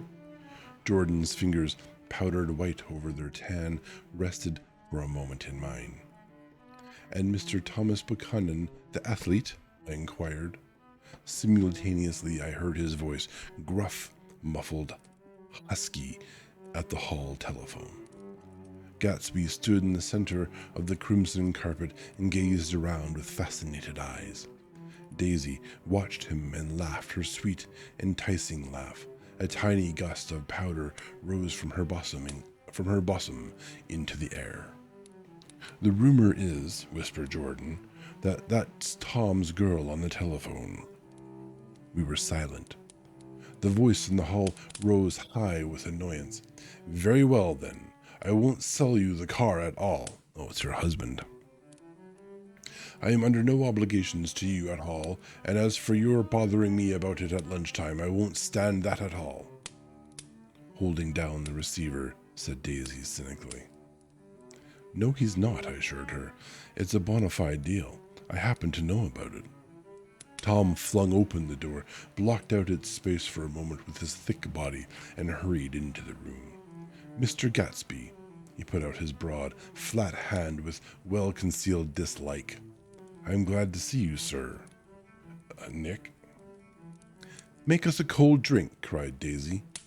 As he left the room again, she got up and went over to Gatsby and pulled his face down, kissing him on the mouth. You know I love you, she murmured. You forget there's a lady present, said Jordan. Daisy looked around doubtfully. You kissed Nick, too. What a low, vulgar girl. I don't care, cried Daisy, and began to clog on the brick fireplace. Then she remembered the heat and sat down guiltily on the couch just as a freshly laundered nurse leading a little girl came into the room. Blessed precious, she crooned, holding out her arms. Come to your own mother that loves you. The child, relinquished by the nurse, rushed across the room and rooted shyly into her mother's dress. The blessed precious, did mother get powder on your old yellowy hair? Stand up now and say, howdy-do. Gatsby and I, in turn, leaned down and took the small, reluctant hand. Afterward, he kept looking at the child with surprise. I don't think he had ever really believed in its existence before. I got dressed before luncheon, said the child, turning eagerly to Daisy. That's because your mother wanted to show you off. Her face bent into the single wrinkle of the small white neck. You dream, you absolute little dream. Yes, admitted the child calmly. Aunt Jordan's got on a white dress too. How do you like Mother's friends? Daisy turned her around so that she faced Gatsby. Do you think they're pretty? Where's Daddy? She doesn't look like her father, explained Daisy. She looks like me. She's got my hair and shape of the face. Daisy sat back upon the couch. The nurse took a step forward and held out her hand. Come, Pammy. Goodbye, sweetheart. With a reluctant, backward glance, the well-disciplined child held to her nurse's hand and was pulled out the door, just as Tom came back, preceding 4 gin rickeys that clicked full of ice. Gatsby took up his drink. They certainly look cool, he said with visible tension. We drank in long, greedy swallows. I read somewhere that the sun's getting hotter every year, said Tom genially. It seems that pretty soon the Earth's going to fall into the sun. Or, wait a minute, it's just the opposite. The sun's getting colder every year. Come outside, he suggested to Gatsby. I'd like you to have a look at the place. That's right. I remember from the first reading, Tom is very scientifically learned with all the extra da-da-das. I went with them out to the veranda. On the green sound, stagnant in the heat, one small snail crawled slowly toward the fresher sea. Gatsby's eyes followed it momentarily. He raised his hand and pointed across the bay. I'm right across from you. So you are. Her eyes lifted over the rose beds and the hot lawn and the weedy refuse of the dog days along shore. Slowly, the white wings of the boat moved against the blue, cool limit of the sky. Ahead lay the scalloped ocean and the abounding Blessed Isles. There's sport for you, said Tom, nodding. I'd like to be out there with him for about an hour. We had luncheon in the dining room, darkened too against the heat, and drank down nervous gaiety with the cold ale. What'll we do with ourselves this afternoon? Cried Daisy. And the day after that, and the next 30 years. That's going from 0 to 100. Don't be morbid, Jordan said. Life starts all over again when it gets crisp in the fall. But it's so hot, insisted Daisy, on the verge of tears. And everything's so confused. Let's all go to town. Her voice struggled on through the heat, beating against it, molding its senselessness into forms. I have heard of making a garage out of a stable, Tom was saying to Gatsby, but I'm the first man who ever made a stable out of a garage. That's the insensible nonsense braggery. A guy who doesn't know what to say. Who wants to go to town? Demanded Daisy insistently. Gatsby's eyes floated toward her.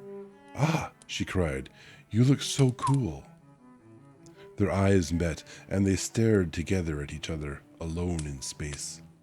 With an effort, she glanced down at the table. You always look so cool, she repeated.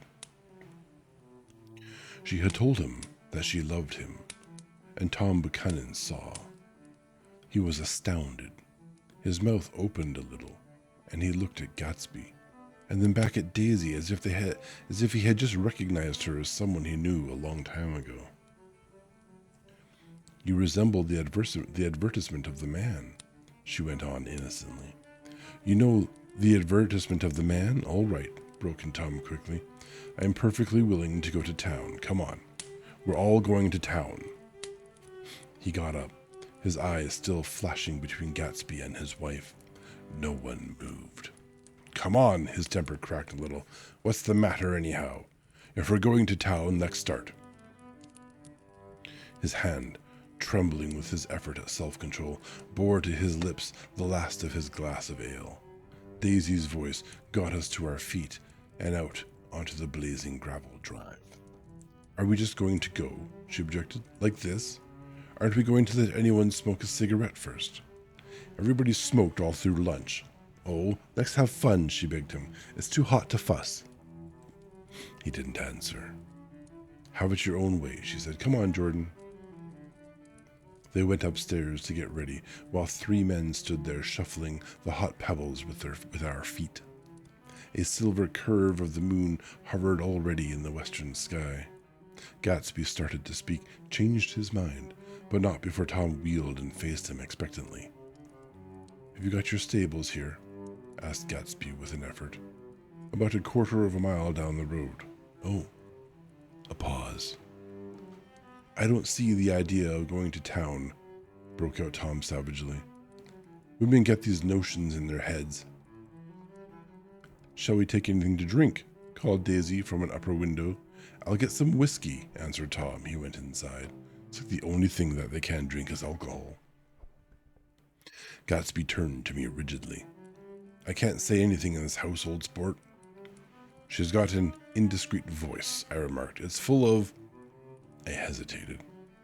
Her voice is full of money, he said suddenly. That was it.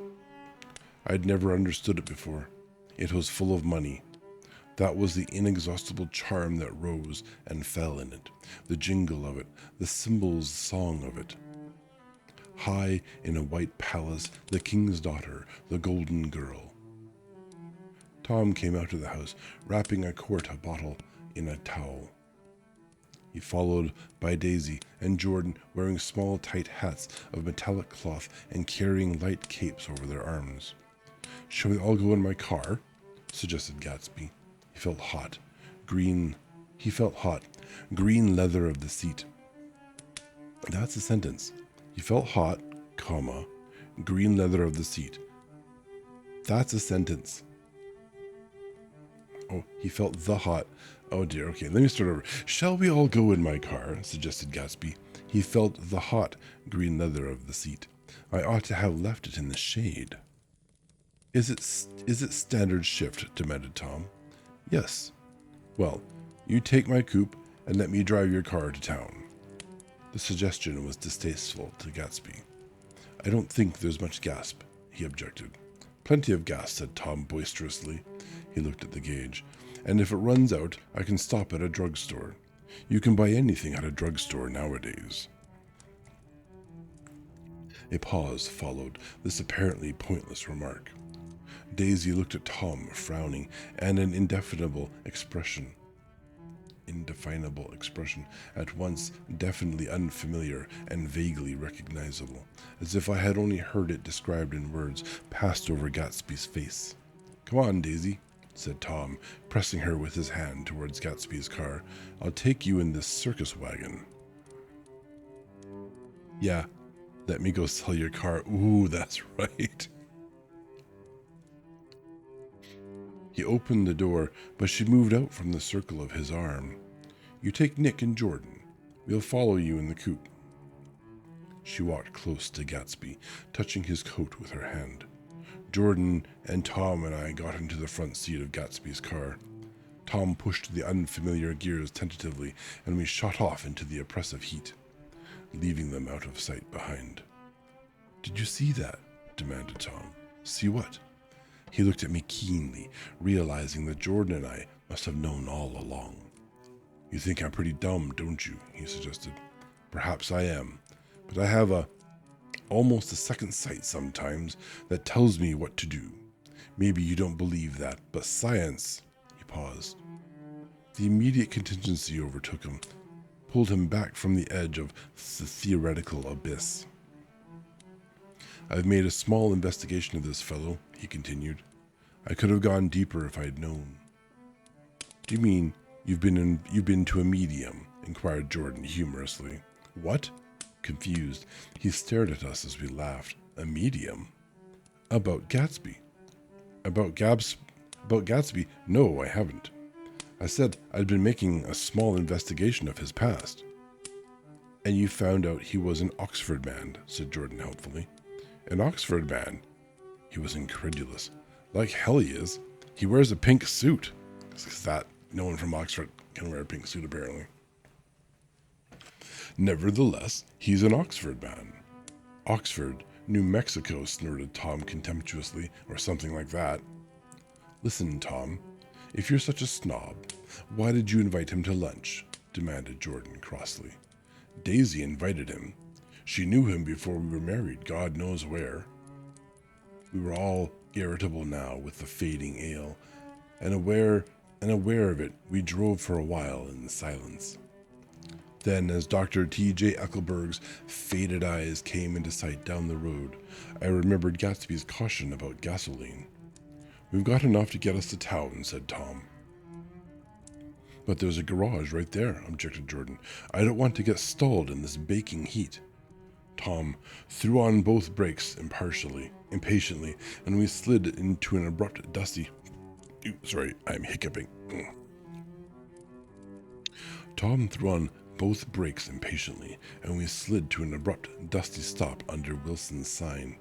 After a moment, the proprietor emerged from the interior of his establishment and gazed hollow-eyed at the car. Let's have some gas, cried Tom roughly. What do you think we stopped for? To admire the view? I'm sick, said Wilson without moving. Been sick all day. What's the matter? I'm all run down. Well, shall I help myself? Tom demanded. You sounded well enough on the phone. With an effort, Wilson left the shade and support of the doorway and, breathing hard, unscrewed the cap of the tank. In the sunlight, his face was green. I didn't mean to interrupt your lunch, he said, but I need money pretty bad, and I was wondering what you were going to do with your old car. How do you like this one? Inquired Tom. I bought it last week. It's a nice yellow one, said Wilson as he strained at the handle. Like to buy it? Big chance, Wilson smiled faintly. No, but I could make some money on the other. What do you want money for all of a sudden? I've been here too long. I want to get away. My wife and I want to go to West. Your wife does? Exclaimed Tom, startled. She's been talking about it for 10 years. He rested for a moment against the pump, shading his eyes. And now she's going whether she wants to or not. I'm going to get her away. The coupe flashed by us with a flurry of dust and the flashing of a waving hand. What do I owe you? Demanded Tom harshly. I just got wised up to something funny in the last 2 days, remarked Wilson. That's why I want to get away. That's why I've been bothering you about the car. What do I owe you? $1.20. The relentless beating heat was beginning to confuse me, and I had a bad moment there before I realized that so far as his suspicions hadn't alighted on Tom, he had discovered that Myrtle had some sort of life apart from him in another world, and the shock had made him physically sick.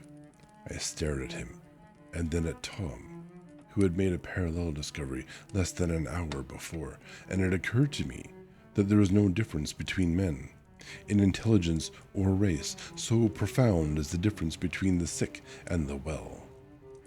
Wilson was so sick that he looked guilty, unforgivably guilty, as if he had just got some poor girl with child. I'll let you have that car, said Tom. I'll send it over tomorrow afternoon. That locality was always vaguely disquieting, even in the broad glare of afternoon, and now I turned my head as though I had been warned of something behind. Over the ash heaps, the giant eyes of Dr. T.J. Eckelberg kept their vigil, but I perceived, after a moment, that other eyes were regarding us with peculiar intensity from less than 20 feet away. In one of the windows over the garage, the curtains had been moved aside a little, and Myrtle Wilson was peering down at the car. So engrossed was she that she had no consciousness of being observed, and one emotion after another crept into her eyes, like objects into a slowly developing picture. Her expression was curiously familiar. It was an expression I had often seen on women's faces, but on Myrtle Wilson's face it seemed purposeless and inexplicable until I realized that her eyes, wide with jealous terror, were not fixed on Tom, but on Jordan Baker, whom she took to be his wife. Which one do you think loved his wife more? I don't think anyone in this story legitimately loves anybody else. I think they love themselves, and I think they love their memories. But each other, I think Nick and Jordan are probably the closest to a couple of people who might one day love each other. I don't think Tom is capable of love. I think he is too obsessed with things. I think the girls are too, for the most part, spoiled and indulgent in their own luxuries. I think this woman here, Myrtle Wilson, is miserable, and she may get past that one day. I don't think she can get past that today.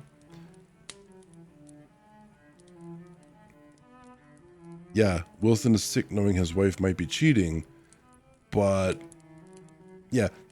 Okay, we don't know as much about Wilson. That's fair. Wilson might have a heart, perhaps. Or that could be fueled by jealousy. But sure, Wilson might be someone who loves somebody. I don't know why Tom would love Myrtle Wilson. I think Tom thinks he thinks he loves Myrtle, but then he also thinks he loves Daisy. I don't think these people are mature enough for love. They may think they're in love, but in my admittedly speculative opinion, I don't think there's any love in this story. It's all greed and selfishness. It's just my opinion.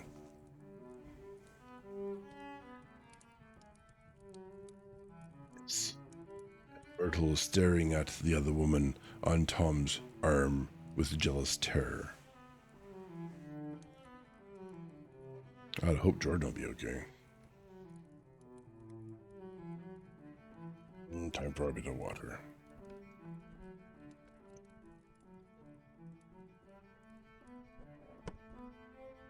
There is no confusion like the confusion of a simple mind. As we drove away, Tom was feeling the hot whips of panic. His wife and his mistress, until an hour ago secure and inviolate, were slipping precipitously from his control. Instinct made him sleep on the accelerator with the double purpose of overtaking Daisy and leaving Wilson behind. And we sped along toward Astoria at 50 miles an hour, until, among the spidery girders of the elevated, we came in sight of the easygoing blue coupe. Those big movies around 50th Street are cool, suggested Jordan. I love New York on summer afternoons when everyone's away. There's something very sensuous about it. Overripe, as if all sorts of funny fruits were going to fall into your hands. These people are like constantly high, I swear to God. The word sensuous had the effect of further disquieting Tom. But before he could invent a protest, the coupe came to a stop, and Daisy signaled us to draw up alongside. "Where are we going?" she cried. "How about the movies?" Was that foreshadowing? "It's so hot," she complained. "You go, we'll ride around and meet you after." With an effort, her wit rose faintly. "We'll meet you on some corner. I'll be the man smoking 2 cigarettes. "We can't argue about it here," Tom said impatiently as a truck gave out a cursing whistle behind us. Oh, we have ads soon. Okay, I completely missed that. Why don't we stop here in the middle of arguing about what we're going to do in town because it's so damn hot. You could have been at home whilst it was so damn hot, but here you are. And you're going to ride around while people go see a movie. Suspicious.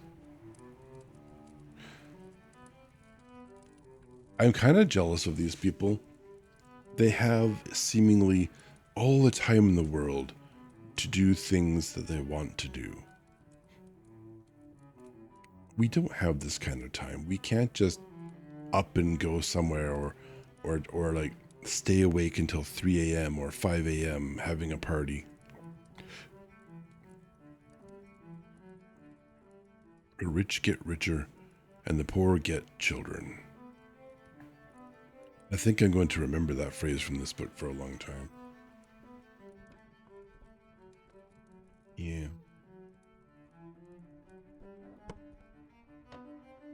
Yeah, they are like children. But they're rich. So, teens with no... they're like teens with no cares.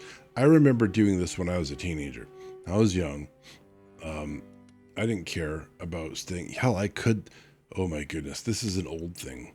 I can't do that right now in my life anymore. When I was younger, I once stayed up for 3 days straight. I was literally chatting on IRC. That is back in the day. That's what the internet largely was with respect to communications. Internet relay channels.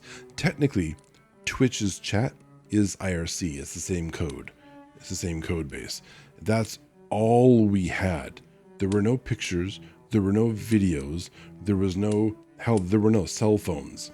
But we could go on a computer. We could connect to the internet over a dial-up connection. So we phoned in, and we could log into internet relay channels if we knew where they were on the internet. There were browsers. There was no Google. There was all just old browsers. Hello, Mofile. Yes, you are very welcome to be a silent watcher. Thank you very much. Oh, what are you reading tonight? I say as we have ads in 24 seconds.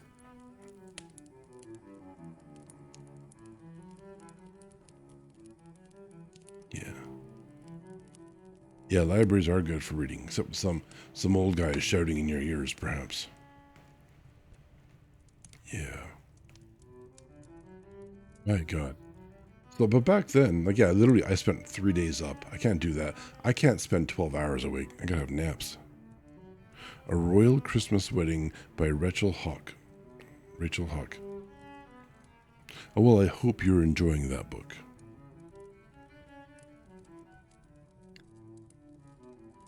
We have about half a minute there. I'm going to flip over to the Be Right Back screen. Going to go refresh myself. And we'll continue reading The Great Gatsby as soon as the ads are over.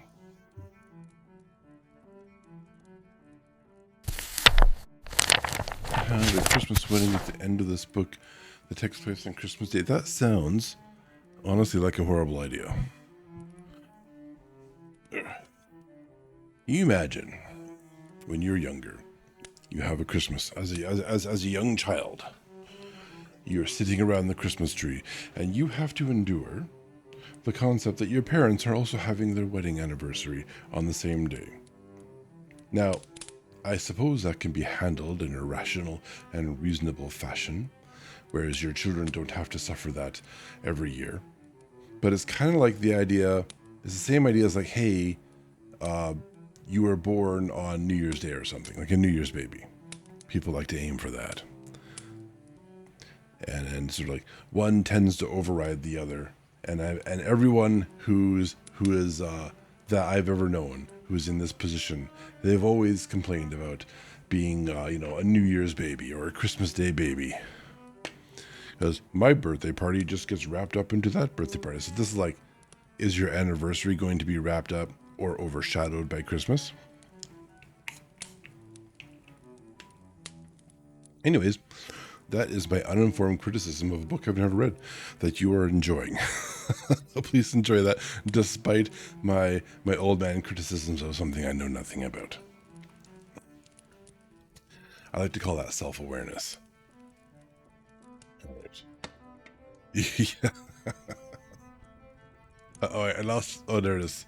Thought I lost my place. I made the bold move of widening the browser window, and all of a sudden the letters started rearranging themselves. All right. Okay, where are we? Let us continue.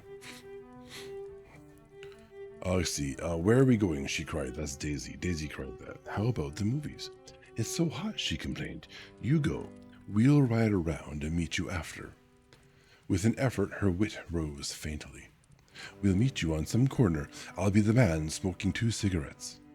We can't argue about it here, Tom said impatiently, as a truck gave out a cursing whistle behind us.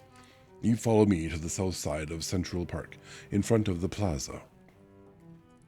Several times he turned his head and looked back for their car, and if the traffic delayed them, he slowed up until they came into sight. I think he was afraid they would dart down a side street and out of his life forever. But they didn't. And we all took the less explicable step of engaging the parlor of a suite in the Plaza Hotel. The prolonged and tumultuous argument that ended by herding us into that room eludes me, though I have a sharp physical memory that, in the course of it, my underwear kept climbing up like a damp snake around my legs, and intermittent beads of sweat raced cool across my back. The notion originated with Daisy's suggestion that we hire 5 bathrooms and take cold baths, and then assumed more tangible form as a place to have a mint julep. A julep. I've never heard of a julep before. Each of us said over and over that it was a crazy idea, that we all talked at once to a baffled clerk and thought, or pretended to think, that we were being very funny. Yeah. Ha, yes, sir, you're hilarious, yes, ma'am. The room was large and stifling, and, though it was already 4 o'clock, opening the windows admitted only a gust of hot shrubbery from the park. Daisy went to the mirror and stood with her back to us, fixing her hair. It's a swell suite, whispered Jordan respectfully, and everyone laughed. Open another window, commanded Daisy, without turning around. There aren't any more. Well, we'd better telephone for an axe. The thing to do is to forget about the heat, said Tom impatiently. You make it 10 times worse by crabbing about it. He unrolled the bottle of whiskey from the towel and put it on the table. Why not let her alone, old sport, remarked Gatsby. You're the one that wanted to come to town. There was a moment of silence. The telephone book slipped from its nail and splashed to the floor, whereupon Jordan whispered, Excuse me? But this time, no one laughed. I'll pick it up, I offered. I've got it, Gatsby examined the parted string, muttering, in an interested way, and tossed the book on a chair. That's a great expression of yours, isn't it? Said Tom sharply. What is?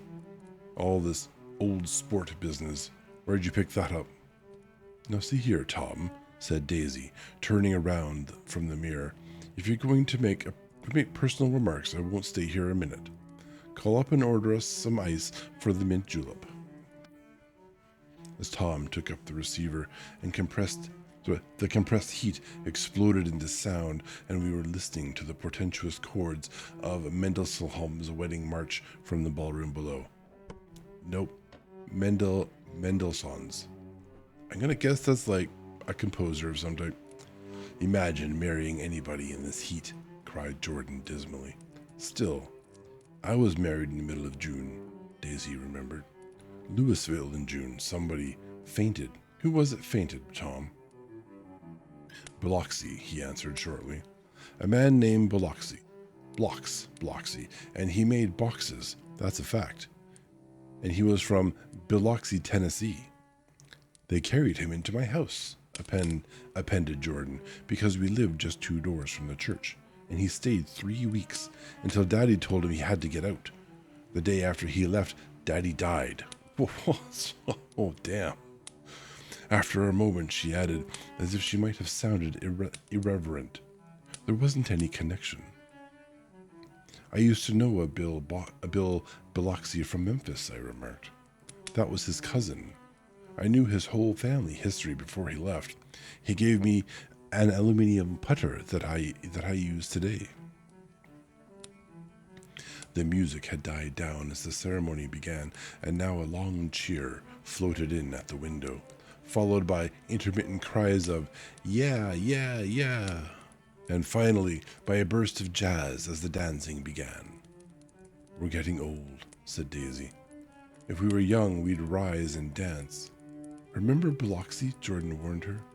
Where'd you know him, Tom? Biloxi? He concentrated with an effort. I didn't know him. He was a friend of Daisy's. He was not, she denied. I had never seen him before. He came down in the private car. Well, he said he knew you. He said he was raised in Louisville. Asa Bird brought him around the last minute and asked if we had room for him. Jordan smiled. He was probably bumming his way home. He told me he was president of your class at Yale. Tom and I looked at each other blankly. Biloxi?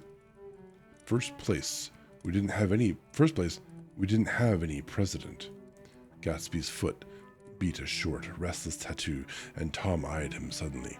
By the way, Mr. Gatsby, I understand you're an Oxford man. Not exactly. Oh, yes, I understand you went to Oxford. Yes, I went there. A pause, and Tom's voice incredulous and insulting.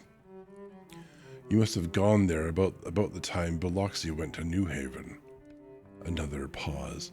A waiter knocked and came in with crushed mint and ice, but the silence was unbroken by his thank you and the soft closing of the door.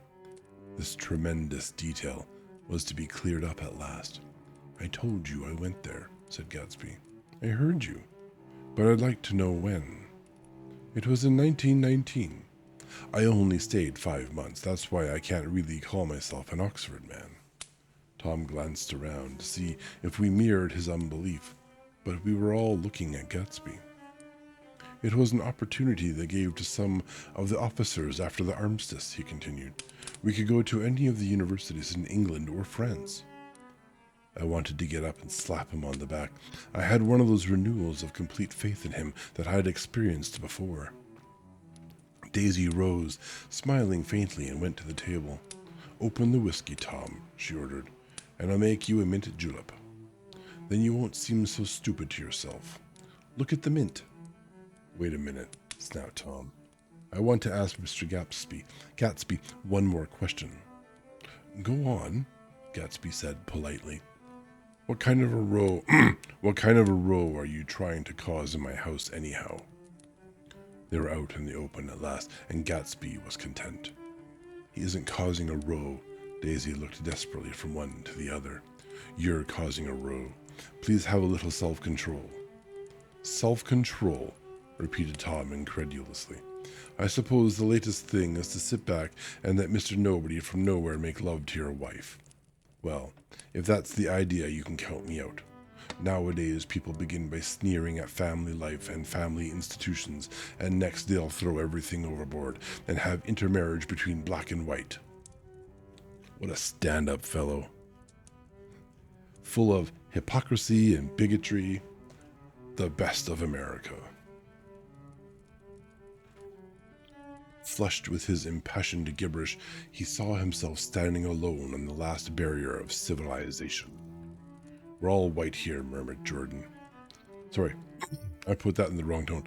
We're all white here, murmured Jordan. I know I'm not very popular. I don't give big parties. I suppose you've got to make your house into a pigsty in order to have any friends in the modern world. Yeah, while cheating on his own wife. Yeah, that's the hypocrisy point, yeah. Angry as I was, as we all were, I was tempted to laugh whenever he opened his mouth.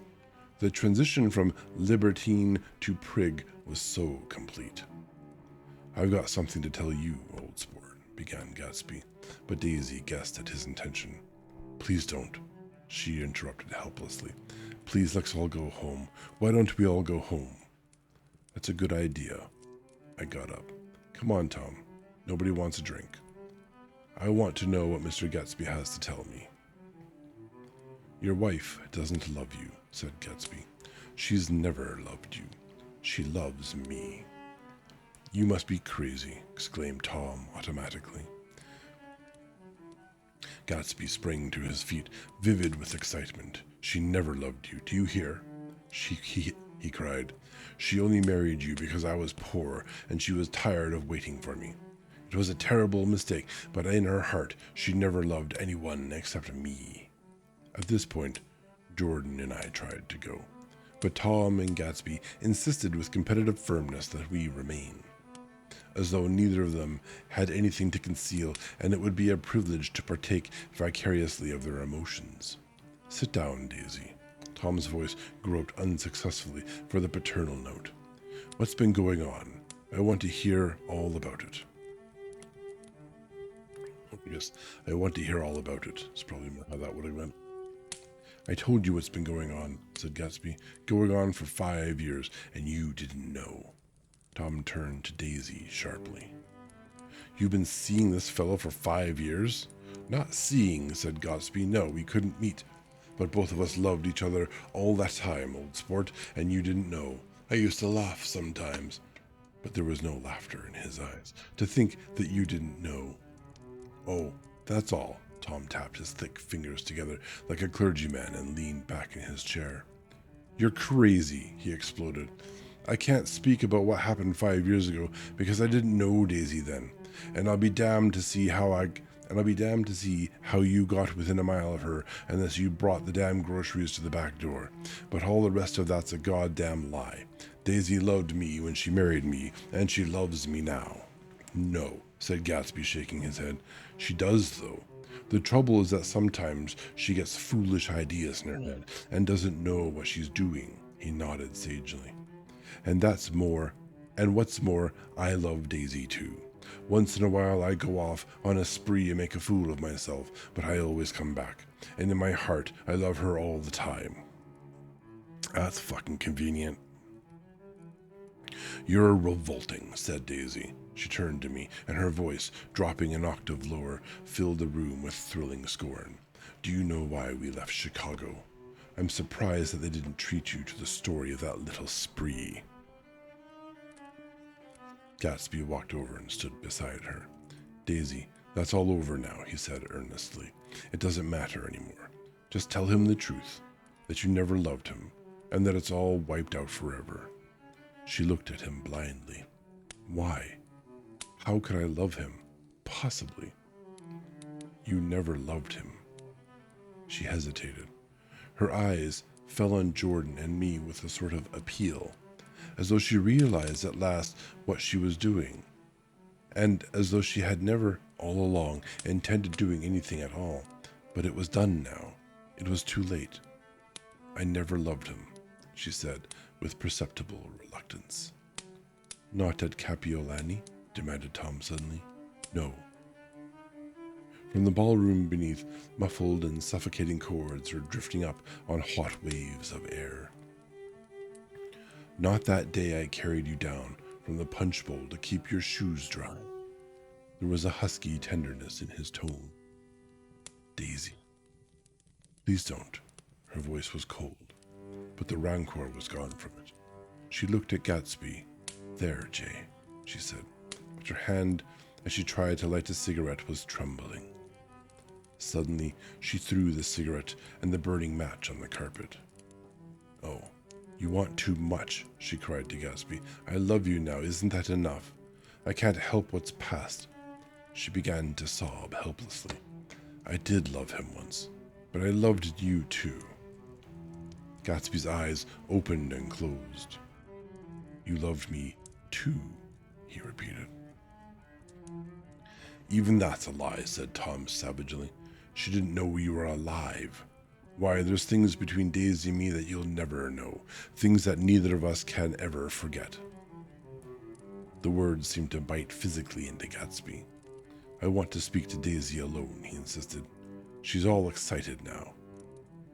Even alone, I can't say I never loved Tom, she admitted in a pitiful voice. It wouldn't be true. Of course it wouldn't, agreed Tom. She turned to her husband. As if it mattered to you, she said. Of course it matters. I'm going to take better care of you from now on. You don't understand, said Gatsby with a touch of panic. You're not going to take care of her anymore. I'm not?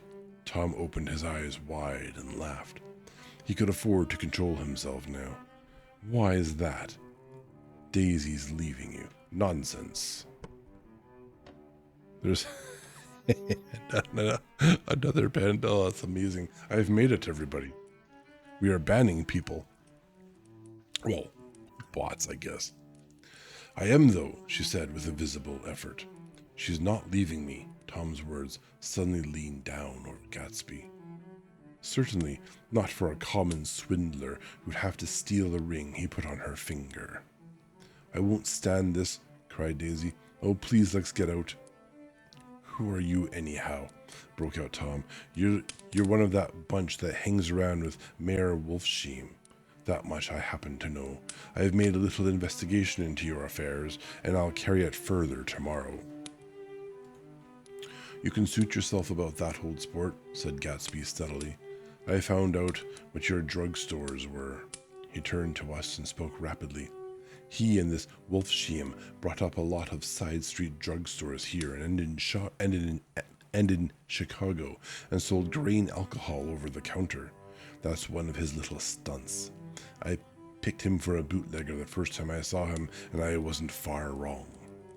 What about it? Said Gatsby politely. I guess your friend Walter Chase wasn't too proud to come in on it. And you left him in the lurch, didn't you? You let him go to jail for a month over in New Jersey. God, you ought to hear Walter on the subject of you. He came to us, dead broke. He was very glad to pick up some money, old sport. Don't you call me old sport, cried Tom. Gatsby said nothing. Walter could have you up on the betting laws too, but Wolfsheim scared him into shutting his mouth. That unfamiliar yet recognizable look was back in Gatsby's face. That drugstore business was just small change, continued Tom slowly. But you've got something on now that Walter's afraid to tell me about. I glanced at Daisy, who was staring terrified between Gatsby and her husband, and at Jordan, who had begun to balance an invisible but absorbing object on the tip of her chin. Then I turned back to Gatsby, and was startled at his expression. He looked, and this is said in all contempt for the babbled slander of his garden, as if he had killed a man. For a moment, the set of his face could be described in just that fantastic way. It passed, and he began to talk excitedly to Daisy, denying everything, defending his name against accusations that had not been made. But with every word she was drawing further and further into herself. So he gave that up, and only the dead dream fought on as the afternoon slipped away, trying to touch that which was no longer tangible. Struggling, unhappily, undespairingly, toward that lost voice across the room. I apologize for an unexpected pause. The voice begged again to go. Please, Tom, I can't stand this anymore. Her frightened eyes told that whatever intentions, whatever courage she had had, were definitely gone. You two start on home, Daisy, said Tom, in Mr. Gatsby's car. She looked at Tom, alarmed now, but he insisted with magnanimous scorn. Go on, he won't annoy you. I think he realizes that his presumptuous little flirtation is over. They were gone. Without a word, snapped out, made accidental, isolated, like ghosts, even from our pity. After a moment, Tom got up and began wrapping the unopened bottle of whiskey in the towel. Want any of this stuff, Jordan? Nick? I didn't answer. Nick? He asked again. What? Want any? No. I just remembered that today's my birthday. I was 30. Before me stretched the portentous, menacing road of a new decade. It was 7 o'clock when we got into the coupe with him and started for Long Island. Tom talked incessantly, exulting and laughing, but his voice was as remote from Jordan and me as the foreign clamor on the sidewalk or the tumult of the elevated overhead. Human sympathy has its limits, and we were content to let all their tragic arguments fade with the city lights behind. 30. The promise of a decade of loneliness. A thinning list of single men to know, a thinning briefcase of enthusiasm, thinning hair. But there was Jordan beside me, who, unlike Daisy, was too wise ever to carry well-forgotten dreams from age to age. As we passed over the dark bridge, her wan face fell lazily against my coat's shoulder, and the formidable stroke of 30 died away with the reassuring pressure of her hand. So we drove on toward death through the cooling twilight.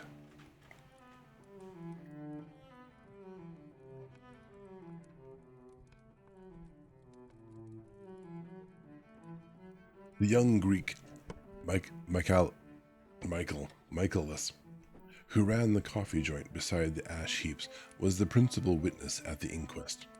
He had slept through the heat until after 5, when he strolled over to the garage and found George Wilson sick in his office. Really sick. Pale as his own pale hair and shaking all over. Balana, I think he's been poisoned rather than heartsick. That's kind of where I'm getting. That's where my brain's going. Michaelis advised him to go to bed, but Wilson refused, saying that he'd miss a lot of business if he did. While his neighbor was trying to persuade him, a violent racket broke out overhead. "I've got my wife locked up in there," explained Wilson calmly. "She's going to stay there till the day after tomorrow, and then we're going to move away." Okay, now... now I know he doesn't love her. You don't lock up people you love. No love anywhere. Michaelis was astonished. They had been neighbors for 4 years, and Wilson had never seemed faintly capable of such a statement. Generally, he was one of those worn-out men. When he wasn't working, he sat on a chair in the doorway and stared at the people in the cars that passed along the road. When anyone spoke to him, he invariably laughed in an agreeable, colorless way. He was his wife's man, and not his own.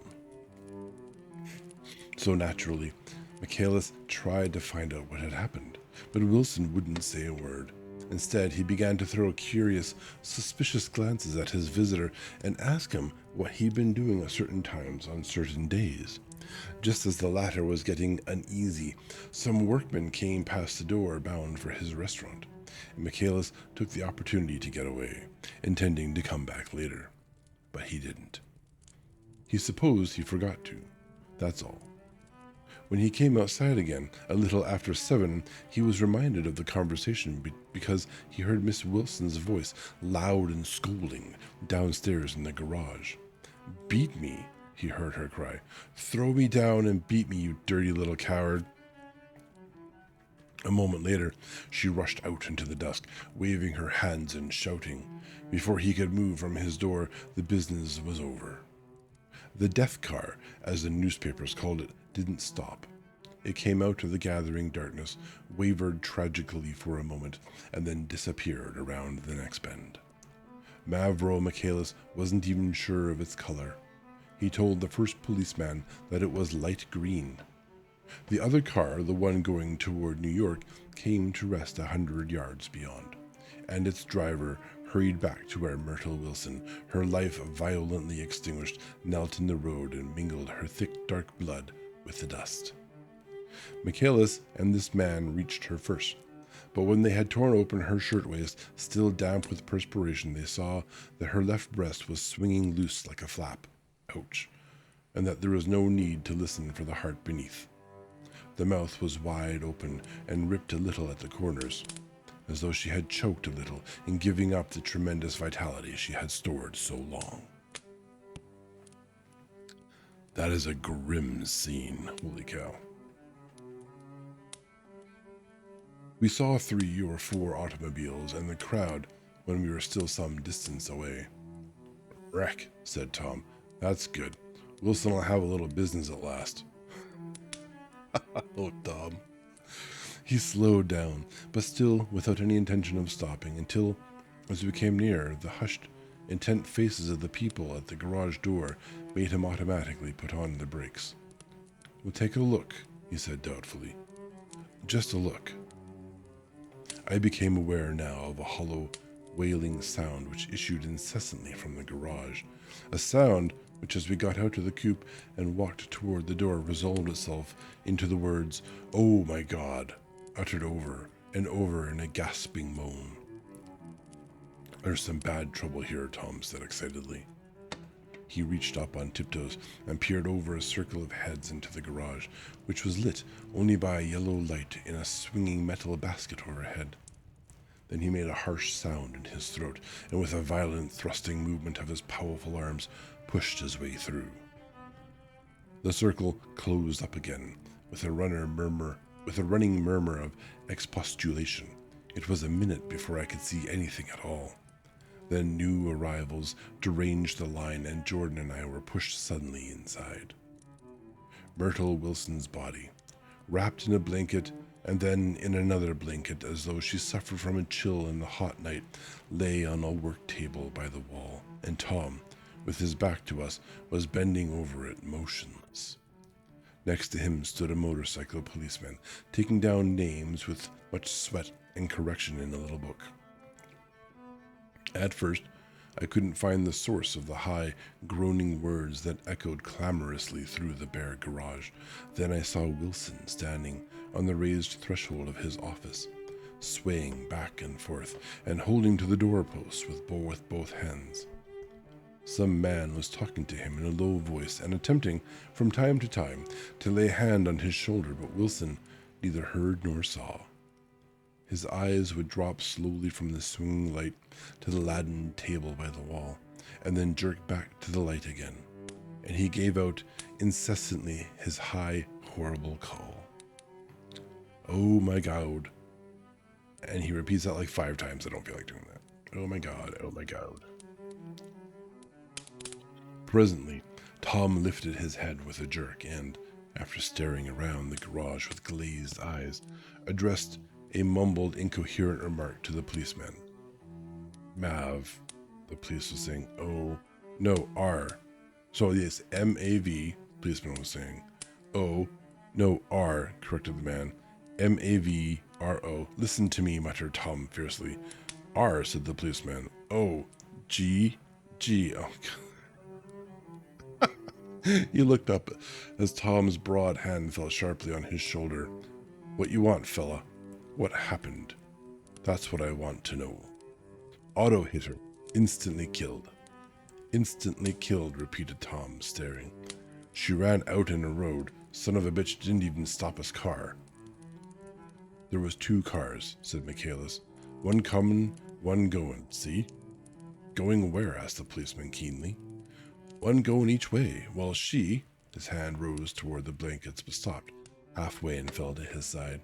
"She ran out there, and the one coming from New York knocked right into her, going 30 or 40 miles an hour."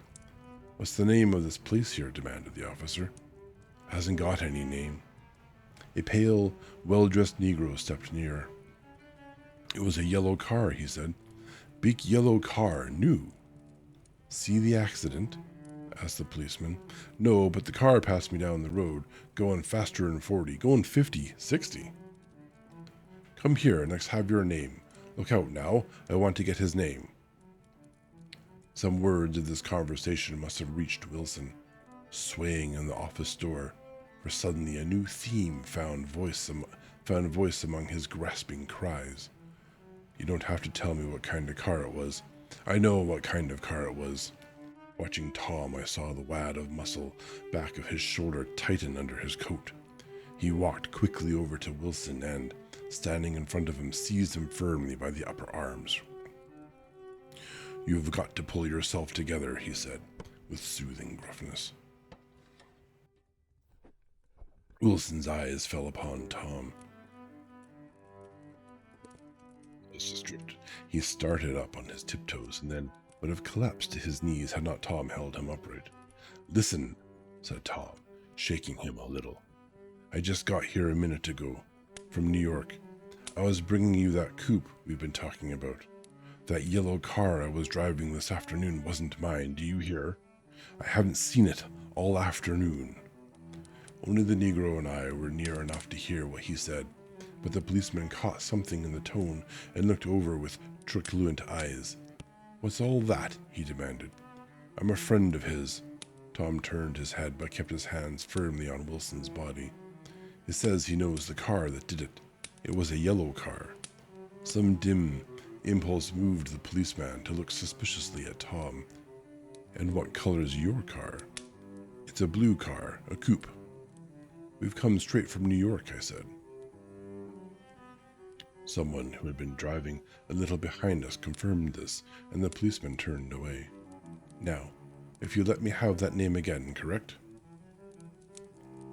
Picking up Wilson like a doll, Tom carried him into the office and set him down in a chair and came back. If somebody'll come here and sit with him, he snapped authoritatively. He watched while two men standing closest glanced at each other and went unwillingly into the room. Then Tom shut the door on them and came down the single step, his eyes avoiding the table. As he passed close to me, he whispered, "Let's get out." Self-consciously, with his authoritative arms breaking the way, we pushed through the still gathering crowd, passing a hurried doctor, case in hand, who had been sent for in wild hope half an hour ago. Tom drove slowly. We were beyond the bend. Then his foot came down hard and the coupe raced along through the night. In a little while, I heard a low, husky sob and saw that the tears were overflowing down his face. "The goddamned coward," he whimpered. "He didn't even stop his car."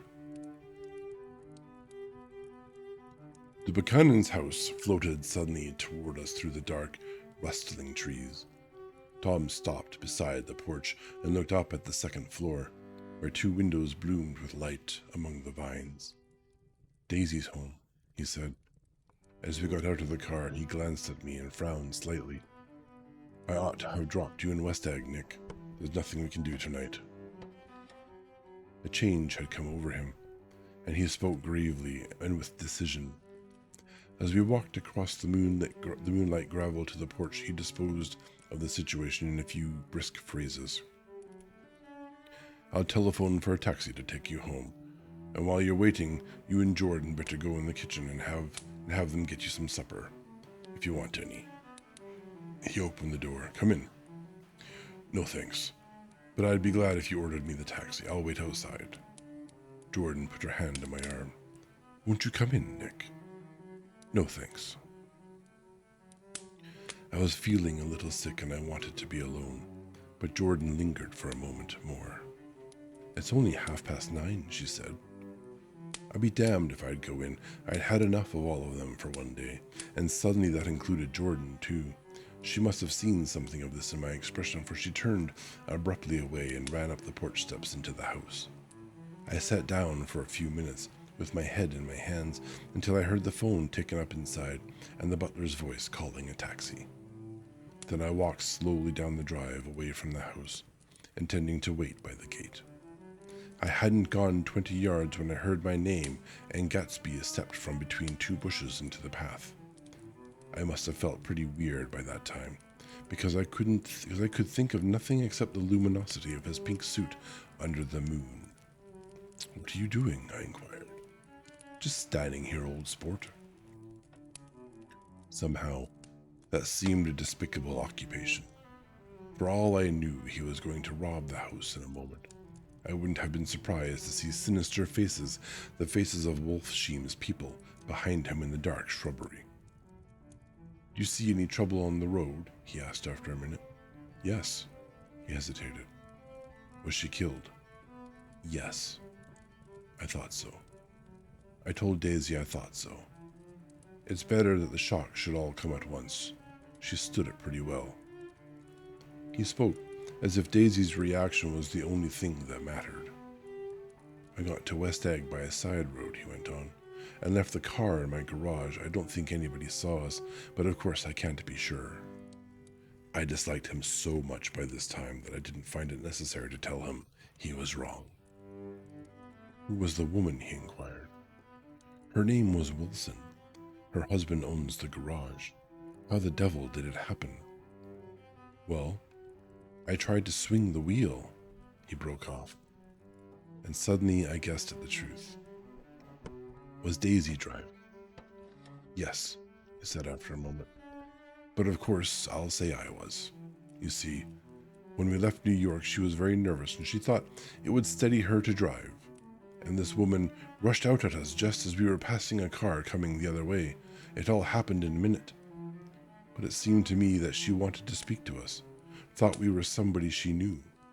Well, first Daisy turned away from the woman toward the other car, and then she lost her nerve and turned back.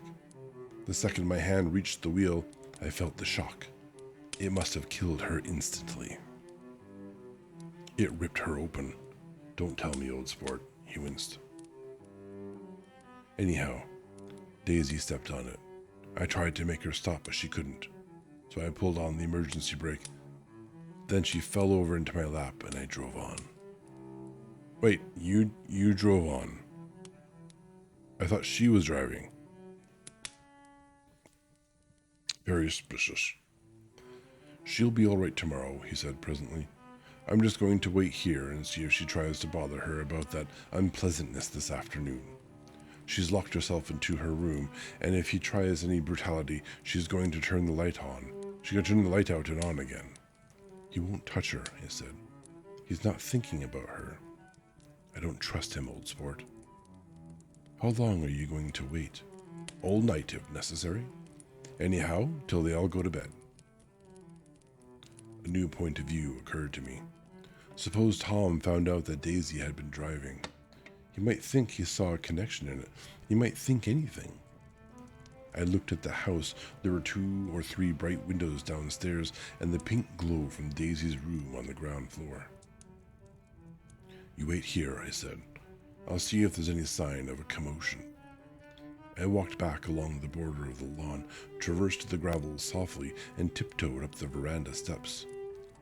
The drawing room's curtains were open, and I saw that the room was empty, crossing the porch where we had dined that June night 3 months before. I came to a small rectangle of light, which I guessed was the pantry window. The blind was drawn, but I found a rift at the sill. Daisy and Tom were sitting opposite each other at the kitchen table, with a plate of cold fried chicken between them. And 2 bottles of ale. He was talking intently across the table at her, and in his earnestness his hand had fallen upon and covered her own. Once in a while she looked up at him and nodded in agreement. They weren't happy, and neither of them had touched the chicken or the ale, and yet they weren't unhappy either. There was an unmistakable air of natural intimacy about the picture, and anybody would have said that they were conspiring together. As I tiptoed from the porch, I heard my taxi feeling its way along the dark road toward the house. Gatsby was waiting where I had left him in the drive. Is it all quiet up there? He asked anxiously. Yes, it's all quiet. I hesitated. You'd better come home and get some sleep. He shook his head. I want to wait here till Daisy goes to bed. Good night, old sport. He put his hands in his coat pockets and turned back eagerly to his scrutiny of the house, as though my presence marred the sacredness of the vigil. So I walked away and left him standing there in the moonlight, watching over nothing. What about Jordan? Did Jordan come back out? I think she kind of evaporated.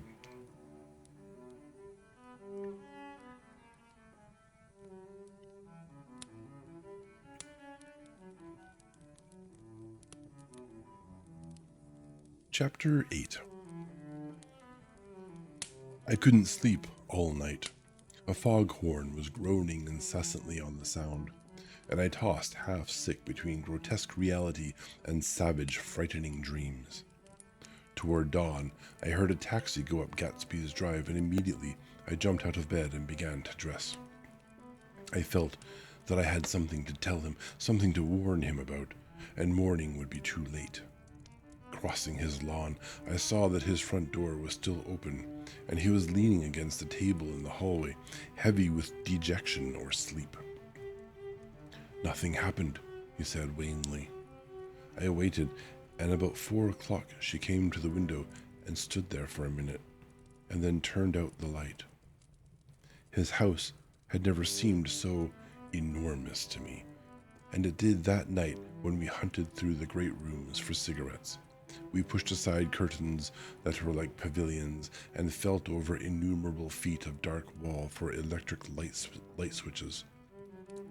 Once I tumbled with a sort of splash upon the keys of a ghostly piano. There was an inexplicable amount of dust everywhere, and the rooms were musty, as though they hadn't been aired for many days. I found the humidor on an unfamiliar table with 2 stale, dry cigarettes inside. Throwing open the French windows of the drawing room, we sat smoking out into the darkness. "You ought to go away," I said. "It's pretty certain they'll trace your car." "Go away now, old sport? Go to Atlantic City for a week, or up to Montreal." He wouldn't consider it. He couldn't possibly leave Daisy until he knew what she was going to do. He was clutching at some last hope, and I couldn't bear to shake him free. It was this night that he told me the strange story of his youth with Dan Cody. Told it to me because Jay Gatsby had broken up like glass against Tom's hard malice, and the long secret extravaganza was played out.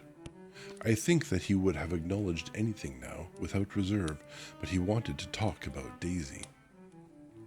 She was the first nice girl he had ever known. In various unrevealed capacities, he had come in contact with such people, but always with indiscernible barbed wire between. He found her excitingly desirable.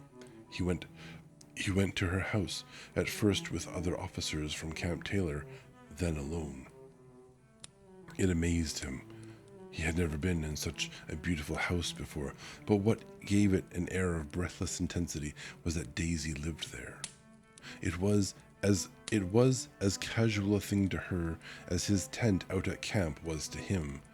There was a ripe mystery about it, a hint of bedrooms, upstairs more beautiful and cool than other bedrooms, of gay and radiant activities taking place through its corridors, and of romances that were not musty and laid away already in lavender, but fresh and breathing and redolent of this year's shining motor cars, and of dances whose flowers were scarcely withered. It excited him, too, that many men had already loved Daisy. It increased her value in his eyes. He felt their presence all about the house, pervading the air with the shades and echoes of still vibrant emotions. But he knew that he was in Daisy's house by a colossal accident. However glorious might be his future as Jay Gatsby, he was at present a penniless young man without a past, and at any moment the invisible cloak of his uniform might slip from his shoulders. So he made the most of his time. He took what he could get, ravenously and unscrupulously. Eventually he took Daisy, one still October night. Took her because he had no real right to touch her hand. He might have despised himself, for he had certainly taken her under false pretenses. I don't mean that he had traded on his phantom millions, but he had deliberately given Daisy a sense of security. He let her believe that he was a person from much the same strata as herself, that he was fully able to take care of her. As a matter of fact, he had no such facilities. He had no comfortable family standing behind him, and he was liable at the whim of an impersonal government to be blown anywhere about the world. But he didn't despise himself, and it didn't turn out as he had imagined. He had intended, probably, to take what he could and go. But now he found that he had committed himself to the following of a grail. He knew that Daisy was extraordinary, but he didn't realize just how extraordinary a nice girl could be. She vanished into her rich house, into her rich, full life, leaving Gatsby nothing. He felt married to her, that was all. When they met again 2 days later, it was Gatsby who was breathless, who was somehow betrayed. Her porch was bright with the bought luxury of starshine. The wicker of the set squeaked fashionably as she turned toward him, and he kissed her curious and lovely mouth. She had caught a cold, and it made her voice huskier and more charming than ever. And Gatsby was overwhelmingly aware of the youth and mystery that wealth imprisons and preserves, of the freshness of many clothes, and of Daisy, gleaming like silver, safe and proud above the hot struggles of the poor. I can't describe to you how surprised I was to find out I loved her, old sport. I even hoped for a while that she'd throw me out, that she'd throw me over, but she didn't, because she was in love with me too. She thought I knew a lot because I knew different things from her. Well, there I was, way off my ambitions, getting deeper in love every minute. And of a sudden, I didn't care. What was the use of doing great things if I could have a better time telling her what I was going to do? On the last afternoon before he went abroad, he sat with Daisy in his arms for a long, silent time. It was a cold fall day with fire in the room and her cheeks flushed. Now and then she moved and she changed his arm a little, and once he kissed her dark, shining hair. The afternoon had made them tranquil for a while, as if to give them a deep memory for the long parting the next day promised. They had never been closer in their month of love, nor communicated more profoundly with one another than when she brushed silent lips against his coat's shoulder, or when he touched the end of her fingers gently, as though she were asleep. He did extraordinarily well in the war. He was a captain before he went to the front, and following the Argonne battles, the Argonne? Yes, battles, he got his majority and the command of the divisional machine guns. After the armistice, he tried frantically to get home, but some complications or misunderstandings sent him to Oxford instead. He was worried now. There was a quality of nervous despair in Daisy's letters. She didn't see why he couldn't come. She was feeling the pressure of the world outside, and she wanted to see him and feel his presence beside her and be reassured that she was doing the right thing after all. For Daisy was young, and her artificial world was redolent of orchids and pleasant, cheerful snobbery and orchestras which set the rhythm of the year, summing up the sadness and suggestiveness of life in new tunes. All night the saxophones wailed the hopeless comment of the Beale of Street Blues, while 100 pairs of golden and silver slippers shuffled the shining dust. At the gray tea hour, there were always rooms that throbbed incessantly with this low, sweet fever, while fresh faces drifted here and there like rose petals blown by the sad horns around the floor. Through this twilight universe, Daisy began to move again with the season. Suddenly, she was again keeping half a dozen dates a day with half a dozen men, and drowsing asleep at dawn with the beads and chiffon of an evening dress tangled among dying orchids on the floor beside her bed. And all the time, something within her was crying for a decision. She wanted her life shaped now, immediately, and the decision must be made by some force of love, of money, of unquestionable practicality that was close at hand. That force took shape in the middle of spring with the arrival of Tom Buchanan. There was a wholesome bulkiness about his person and his position, and Daisy was flattered. Doubtless there was a certain struggle and a certain relief. The letter reached Gatsby while he was still at Oxford. It was dawn now on Long Island, and we went down about opening the rest of the windows downstairs, filling the house with gold-turning light. The shadow of a tree fell abruptly across the dew, and ghostly birds began to sing among the blue leaves. There was a slow, pleasant movement in the air, scarcely a wind, promising a cool, lovely day. I don't think she ever loved him. Gatsby turned around from a window and looked at me challengingly. You must remember, old sport, she was very excited this afternoon. He told her those things in a way that frightened her, that made it look as if I was some kind of cheap sharper. The result was she hardly knew what she was saying. He sat down gloomily. Of course she might have loved him, just for a minute, when they were first married, and loved me more even then, do you see? Suddenly he came out with a curious remark. In any case, he said, it was just personal. What could you make of that, except to suspect that some intensity in his conception of the affair that couldn't be measured.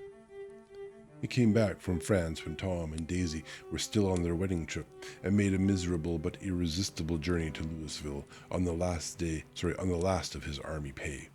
He stayed there a week, walking the streets where their footsteps had clicked together through the November night and revisiting the out-of-the-way places to which they had driven in her white car. Just as Daisy's house had always seemed to him more mysterious and gay than other houses, so his idea of the city itself, even though she was gone from it, was pervaded with a melancholy beauty. He left feeling that if he had searched harder, he might have found her, that he was leaving her behind. The day coach, he was penniless now, was hot. He went out to the open vestibule and sat down on a folding chair, and the station slid away and the backs of unfamiliar buildings moved by. Then out into the spring fields, where a yellow trolley raced them for a minute with people in it who might once have seen the pale magic of her face along the casual street.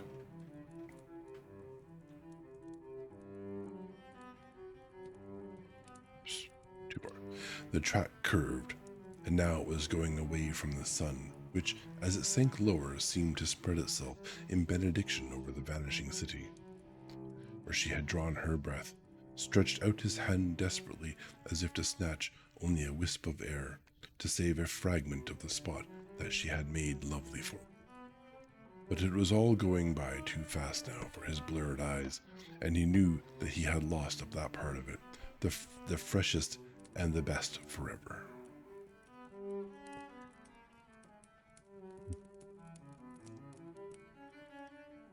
Oh, you finished your book. That's excellent. It's excellent that you enjoyed it, I guess. We do have ads in a minute and something. I'm sure Gwen will tell us in a few seconds here. It was 9 o'clock when we finished breakfast and went out on the porch. The night had made a sharp difference in the weather, and there was an autumn flavor in the air.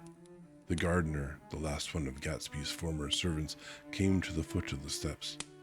"I'm going to drain the pool today, Mr. Gatsby. Leaves will start falling pretty soon, and then there's always trouble with the pipes." "Don't do it today," Gatsby answered. He turned to me apologetically. "You know, old sport, I never used that pool all summer." I looked at my watch and stood up. 12 minutes to my train. I didn't want to go to the city. I wasn't worth a decent stroke of work, but it was more than that. I didn't want to leave Gatsby. I missed that train, and then another, before I could get myself away.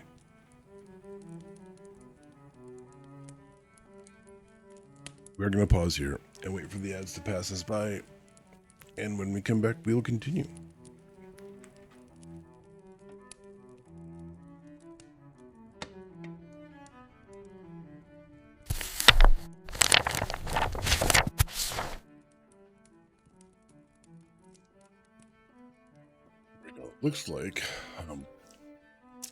Looks like they went for a swim and go. "I'll call you up," I said finally. "Do, old sport. I'll call you about noon." We walked slowly down the steps. "I suppose Daisy'll call too." He looked at me anxiously, as if he hoped I'd corroborate this. "I suppose so. Well, goodbye." We shook hands and I started away. Just before I reached the hedge, I remembered something and turned around. "They're a rotten crowd," I shouted across the lawn. "You're worth the whole damn bunch put together." During the ads, you're typing up your review of the book you just read to share on Instagram. Oh, okay. That's not very long to write a review. I hope you're good at that. I've always been glad I said that. It was the only compliment I ever gave him, because I disapproved of him from the beginning to end. First he nodded politely, then his face broke into that radiant and understanding smile, as if we'd been in ecstatic cahoots on that fact all the time. His gorgeous pink rag of a suit made a bright spot of color against the white steps, and I thought of the night when I first came to his ancestral home 3 months before. The lawn and drive had been crowded with the faces of those who guessed at his corruption, and he had stood on those steps, concealing his incorruptible dream as he waved them goodbye. I thanked him for his hospitality. We were always thanking him for that. I and the others. Goodbye, I called. I enjoyed breakfast, Gatsby.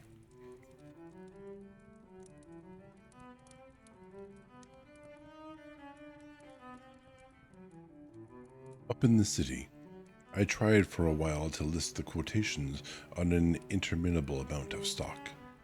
Then I fell asleep in my swivel chair. Just before noon, the phone woke me, and I started up with sweat breaking out on my forehead. It was Jordan Baker.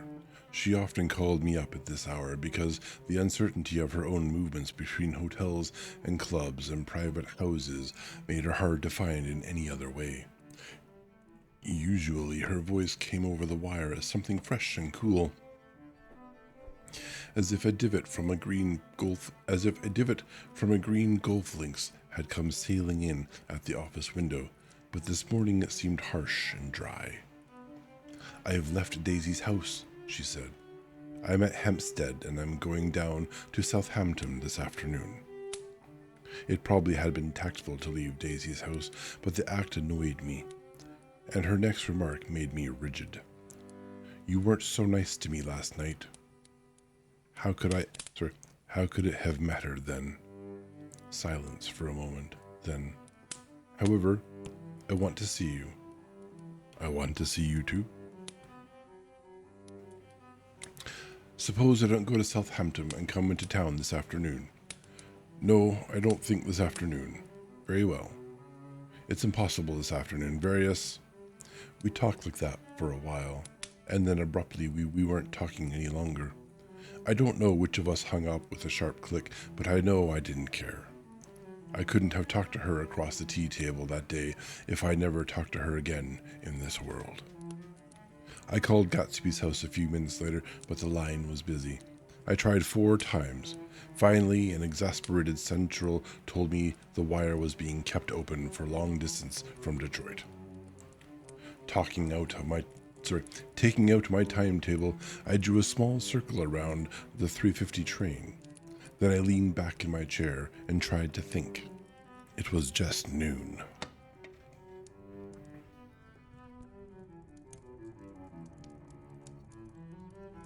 Do you review every book you read, Mobile? Mopley, we've been trying to determine how to pronounce your name since we met you. I think we've come down to Mopley. I think that seems reasonable. You can tell me if I'm way off or not. One of my pronunciations is going to be crazily wrong, so.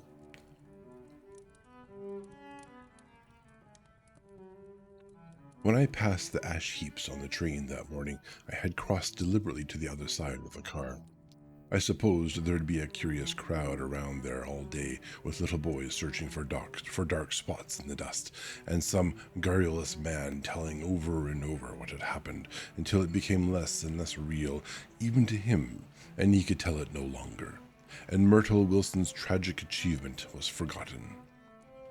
Now I want to go back a little and tell what happened at the garage after we left there the night before.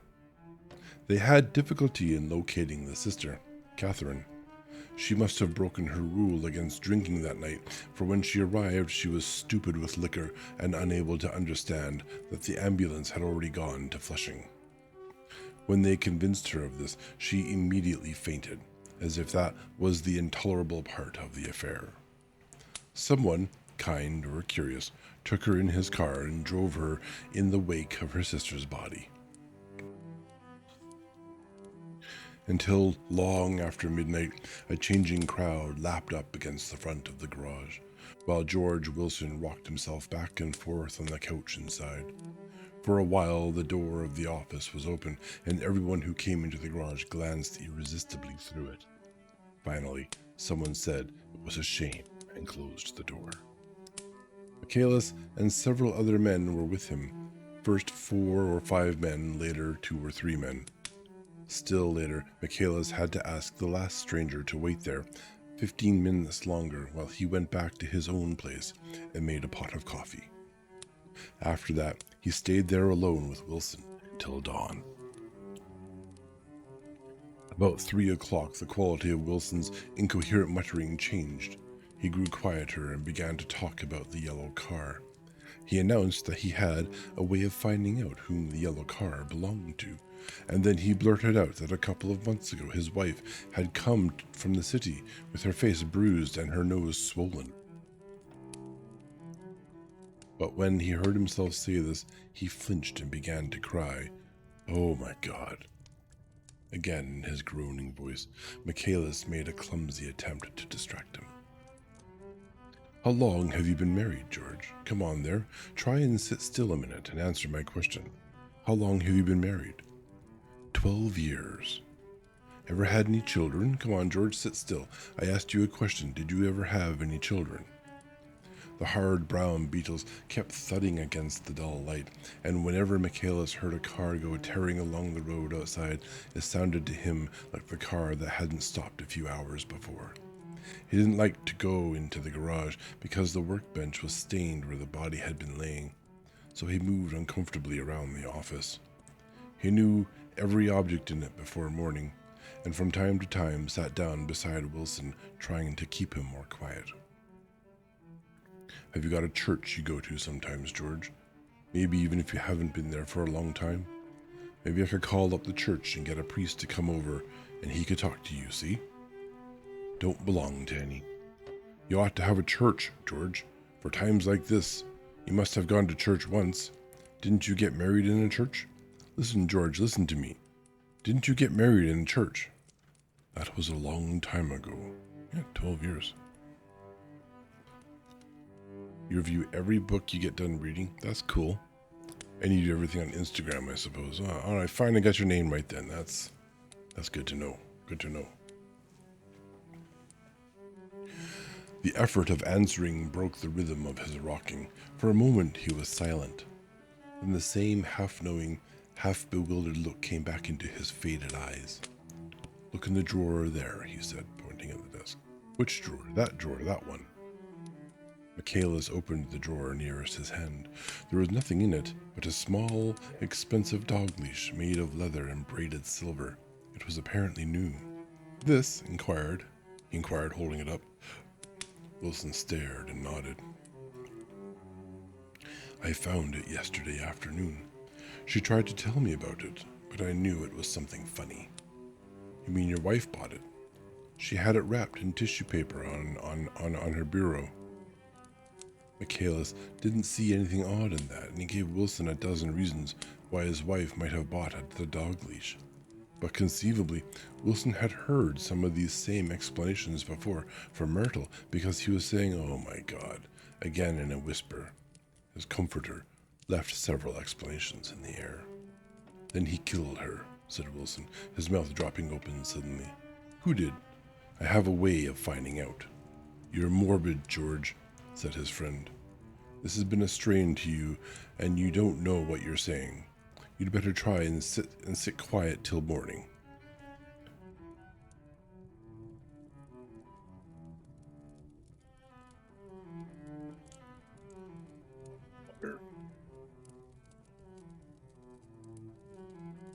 Dear see, he murdered.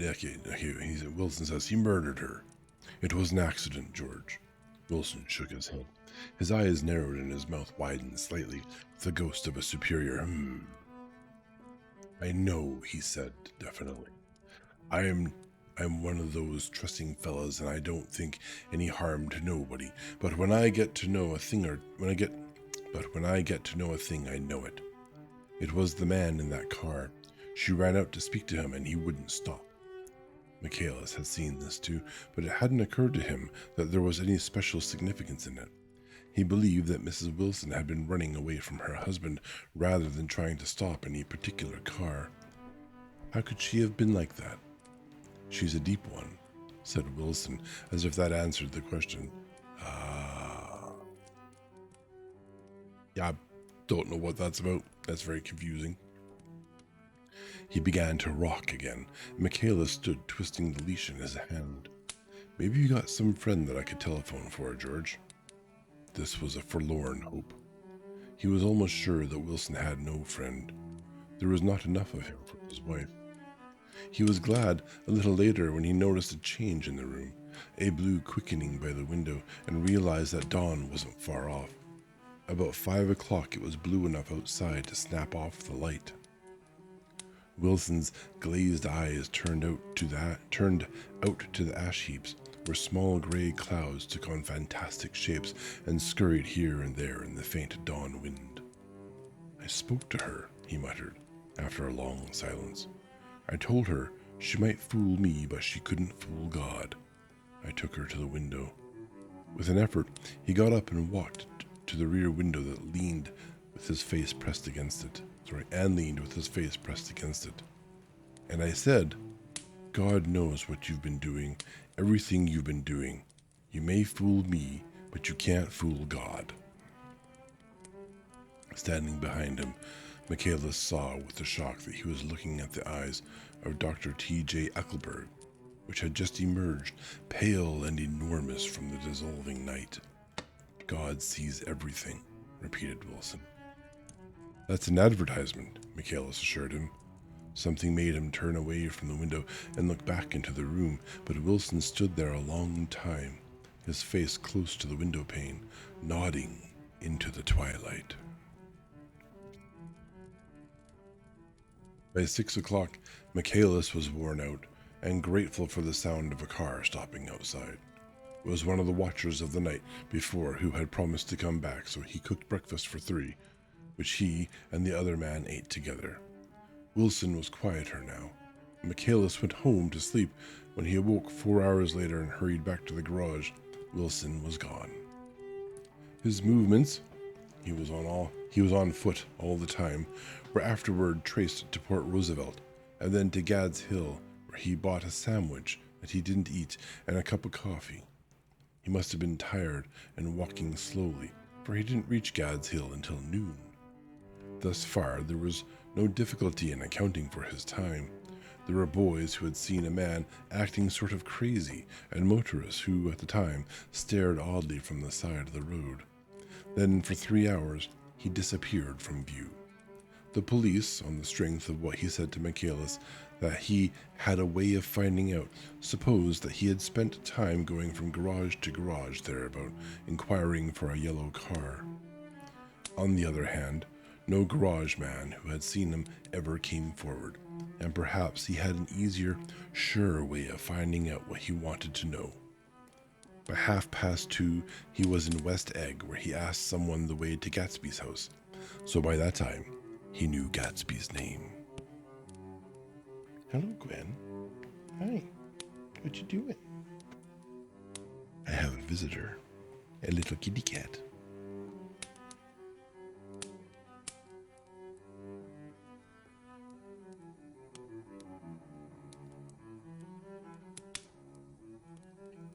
At 2 o'clock, Gatsby put on his bathing suit and left word with the butler that if anyone phoned, word was to be brought to him at the pool.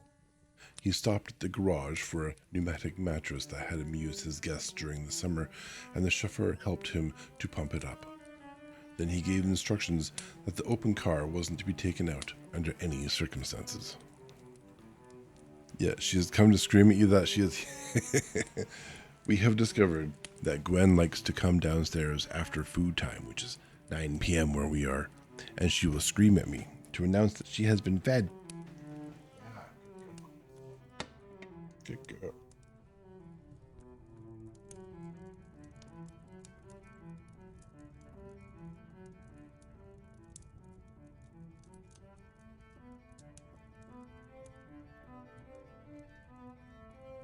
Now she wants head scratches. All right, where are we? The open car wasn't to be taken out under any circumstances.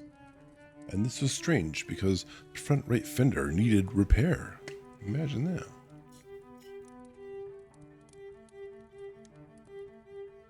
Gatsby shouldered the mattress and started for the pool.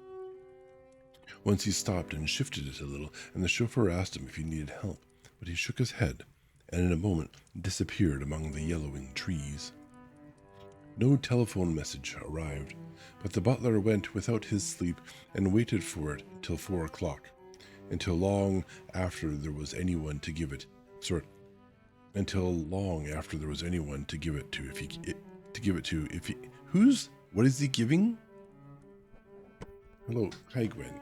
Yeah, hi. How you doing? Now she's up on the desk. I'm terribly sorry for all of the interruptions. But you know, cats, what are you gonna do? So no telephone message arrived. The butler went without his sleep and waited for it until 4 o'clock, until long after there was anyone to give it to if it came. I have an idea that Gatsby himself didn't believe it would come, and perhaps he no longer cared. If that was true, he must have felt that he had lost the old warm world, paid a high price for living too long with a single dream. He must have looked up at that unfamiliar sky through frightening leaves and shivered as he found what a grotesque thing a rose is and how raw the sunlight was upon the scarcely created grass. A new world, material without being real, where poor ghosts... Sorry, now she's in my arms and purring. Where poor ghosts, breathing dreams like air, drifted fortuitously about, like that ashen, fantastic figure gliding toward him through the amorphous trees. You gonna love the microphone? Do you love the microphone? Yeah? Yeah, you like the microphone. No, don't eat the microphone. The microphone is mine. Yeah. No, you go here. Okay. No, you can't. Okay, fine. You're gonna do this. The chauffeur, he was one of Wolfsheim's protégés, heard the shots. Afterwards, he could only say that he hadn't thought anything much about them. I drove from the station directly to Gatsby's house, and my rushing anxiously up the front steps was the first thing that alarmed anyone. But they knew then, I firmly believed. With scarcely a word said, 4 of us, the chauffeur, butler, gardener, and I, hurried down to the pool. There was a faint, barely perceptible movement of the water as the fresh flow from one end urged its way toward the drain at the other. With little ripples that were hardly the shadows of waves, the laden mattress moved irregularly down the pool. A small gust of wind that scarcely coagulated the surface was enough to disturb its accidental course. With its accidental burden. The touch of a cluster of leaves revolved it slowly, tracing the leg of a transit, a thin red circle in the water. It was after we started with Gatsby toward the house that the gardener saw Wilson's body a little way off in the grass, and the Holocaust was complete. You want to get up now? Yeah? Okay, there you go.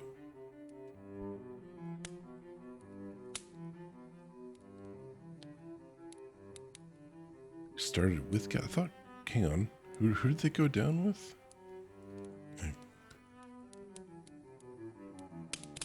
The chauffeur, the butler, the gardener, and I hurried to the pool. After we started with Gatsby toward the house that the gardener saw Wilson. So Gatsby was there too, but you didn't say Gatsby was there.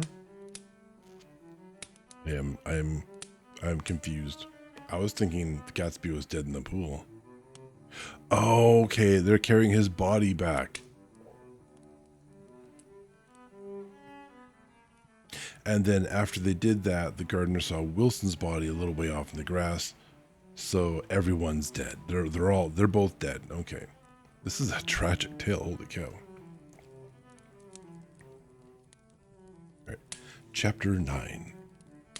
is our final chapter. After 2 years, I remember the rest of that day, and that night, and the next day, only as an endless drill of police and photographers and newspapermen in and out of Gatsby's front door. In and out of Gatsby's front door. A rope stretched across the main gate, and a policeman by it kept out the curious. But little boys soon discovered that they could enter through my yard, and there were always a few of them clustered open-mouthed about the pool. Someone with a positive manner, perhaps a detective, used the expression madman as he bent over Wilson's body that afternoon, and the adventitious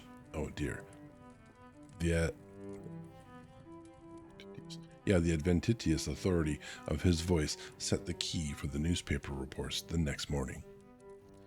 Most of those reports were a nightmare, grotesque, circumstantial, eager, and untrue. Oh, Clue's rating me. And Rar.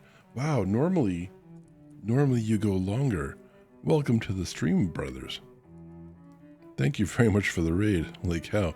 You've caught us. Hello again, Queen. I hope you all had a good stream. What were you playing tonight? You and your games.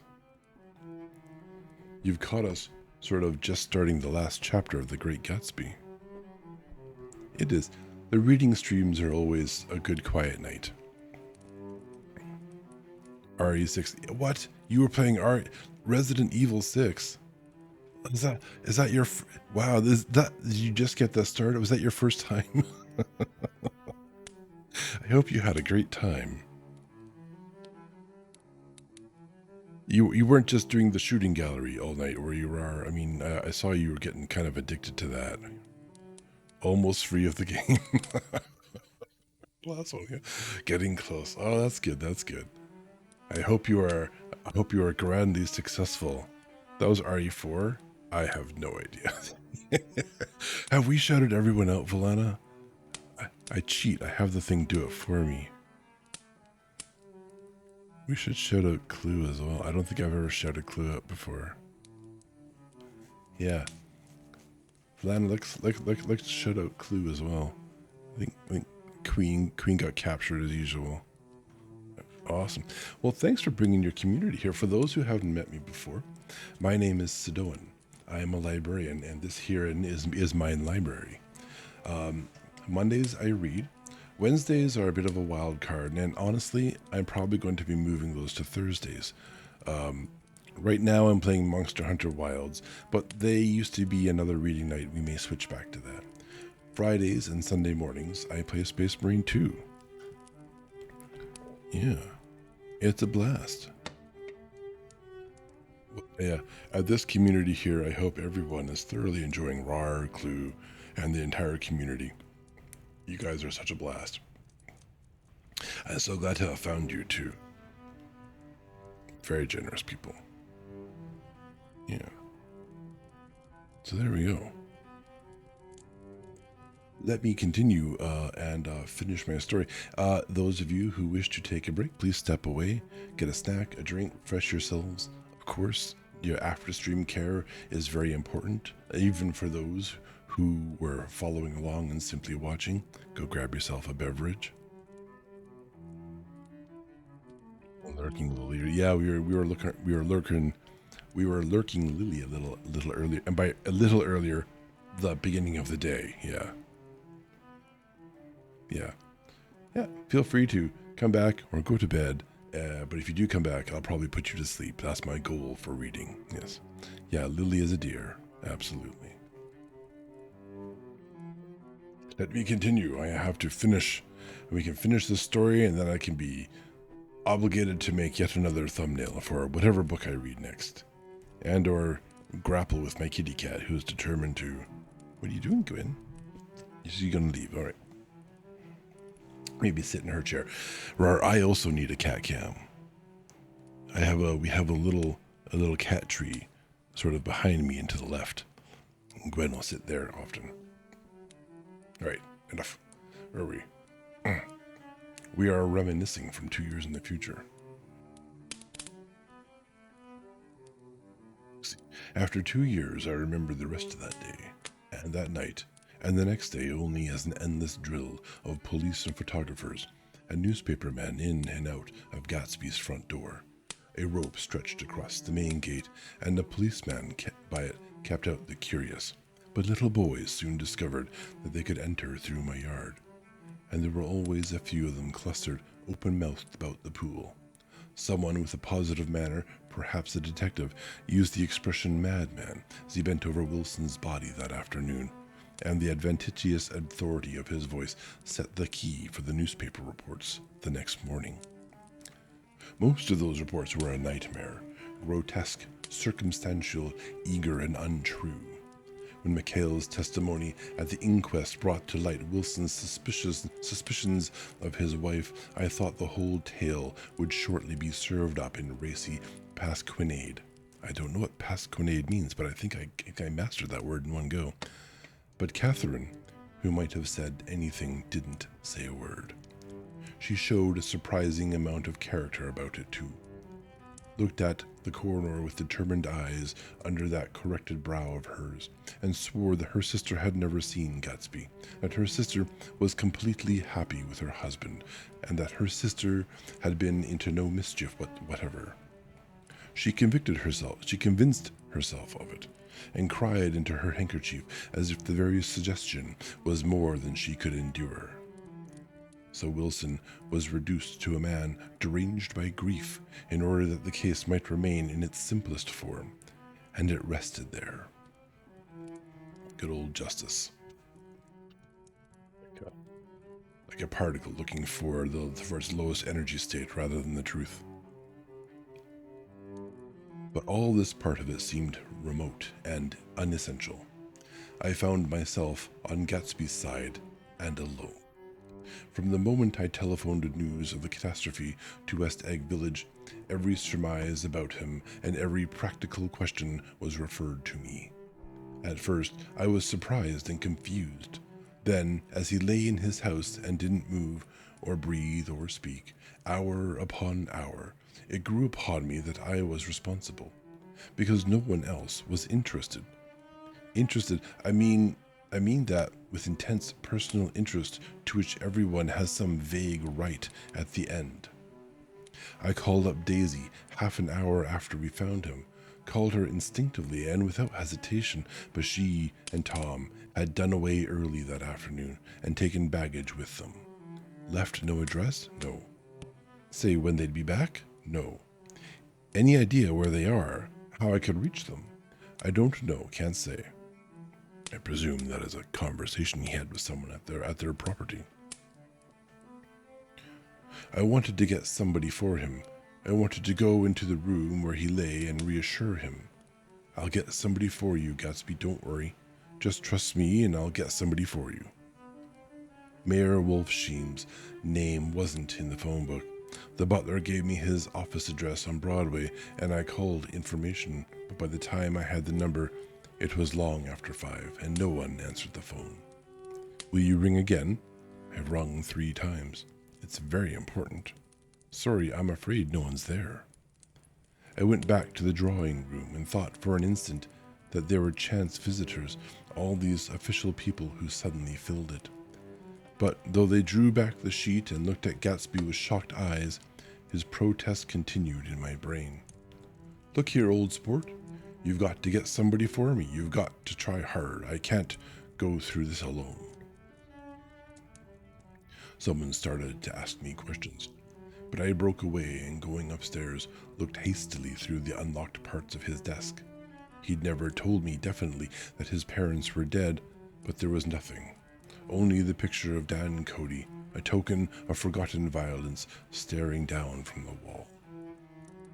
Next morning I sent the butler to New York with a letter to Wolfsheim, which asked for information and urged him to come out on the next train. That request seemed superfluous. I love that word, but I hate saying it. Superfluous when I wrote it. I was sure he'd start when he saw the newspapers, just as I was sure there'd be a wire from Daisy before noon.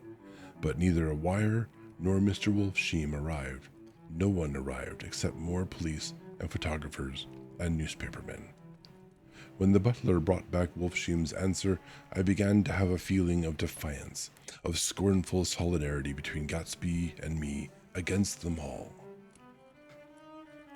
Dear Mr. Carraway, this has been one of the most terrible shocks of my life. To me, I hardly can believe it that it is true at all. Such a mad act as that man did should make us all think. I cannot come down now, as I am tied up in some very important business and cannot get mixed up in all this thing now. If there is anything I can do a little later, let me know in a letter by Edgar. I hardly know where I am when I hear about a thing like this, and am completely knocked down and out. Yours truly, Mayor Wolfsheim. Drink. I see the drink. I will hydrate, and thank you very much for the follow.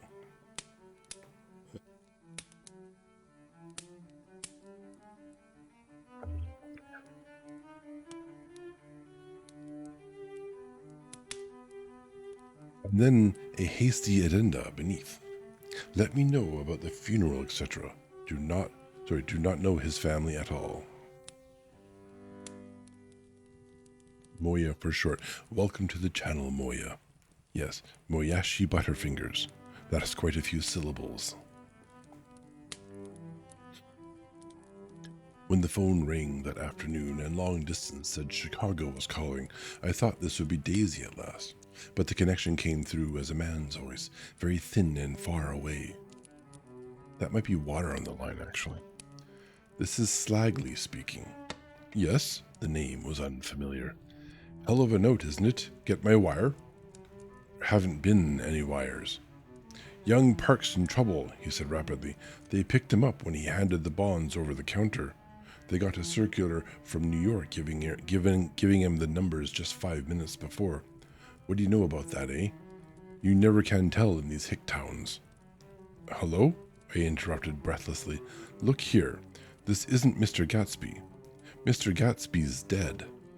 There was a long silence on the other end of the wire, followed by an exclamation, then a quick squawk as the connection was broken. Suspicious and mysterious. I think it was on the third day that the telegram signed Henry C. Gatz arrived from a town in Minnesota.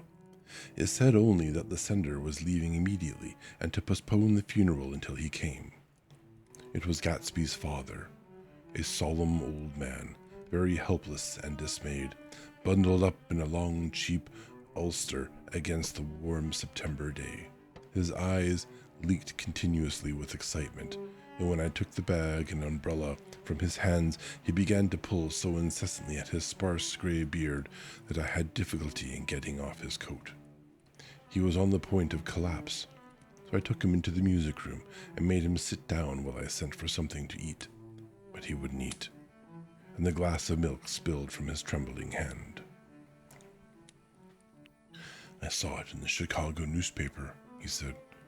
It was all in the Chicago newspaper. I started right away. I didn't know how to reach you. His eyes, seeing nothing, moved ceaselessly about the room. It was a madman, he said. He must have been mad. Wouldn't you like some coffee? I urged him. I don't want anything. I'm all right now, Mr. Carraway. Well, I'm all right now. Where have they got Jimmy? I took him into the drawing room, where his son lay, and left him there. Some little boys had come up on the steps and were looking into the hall. When I told them who had arrived, they went reluctantly away. At least they're respectful. After a little while, Mr. Gatz opened the door and came out, his mouth ajar, his face flushed slightly, his eyes leaking isolated and unpunctual tears. He had reached an age where death no longer has the quality of ghastly surprise, and when he looked around him now for the first time and saw the height and splendor of the hall and the great rooms opening out from it into other rooms, his grief began to be mixed with an awed pride. I helped him to a bedroom upstairs. While he took off his coat and vest, I told him that all arrangements had been deferred until he came. I didn't know what you'd want, Mr. Gatsby. Gatz is my name. Mr. Gatz, I thought you might want to take the body west. He shook his head. Jimmy's always liked it better down east. He rose up to his position in the east. Were you a friend of my boys, Mr. We were close friends. He had a big future before him, you know. He was only a young man, but he had a lot of brain power here. He touched his head impressively, and I nodded. If he'd have lived, he'd have been a great man. A man like James J. Hill. He'd have helped build up the country. That's true, I said, uncomfortably. He fumbled at the embroidered coverlet, trying to take it from the bed, and lay down stiffly. Was instantly asleep. That night, an obviously frightened person called up and demanded to know who I was before he would give his name. This is Mr. Caraway, I said. Oh, he sounded relieved. This is Klipspringer. I was relieved too, for that seemed to promise another friend of Gatsby's grave. Another friend at Gatsby's grave. I didn't want it to be in the papers and draw a sightseeing crowd, so I had been calling up a few people myself.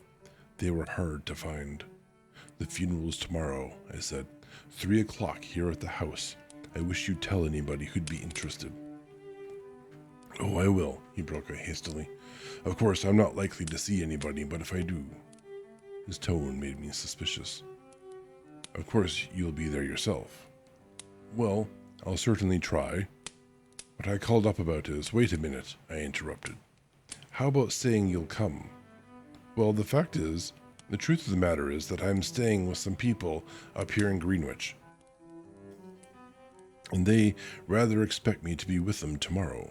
In fact, there's a sort of picnic or something. Of course, I'll do my best to get away. Thank you for the head pat. I ejaculated an unrestrained, huh? And he must have heard me, for he went on nervously. It's an odd thing to do during a phone call. What I called up about was a pair of shoes I left there. I wonder if it'd be too much trouble to have the butler send them on. You see, they're tennis shoes, and I'm sort of helpless without them. My address is care of BF. I didn't hear the rest of the name, because I hung up the receiver. Oh yeah, I'll tell people about the funeral. By the way, I think I left my shoes there at the last party. I know he's dead, but can I get those as a real inconvenience in my life? The important things.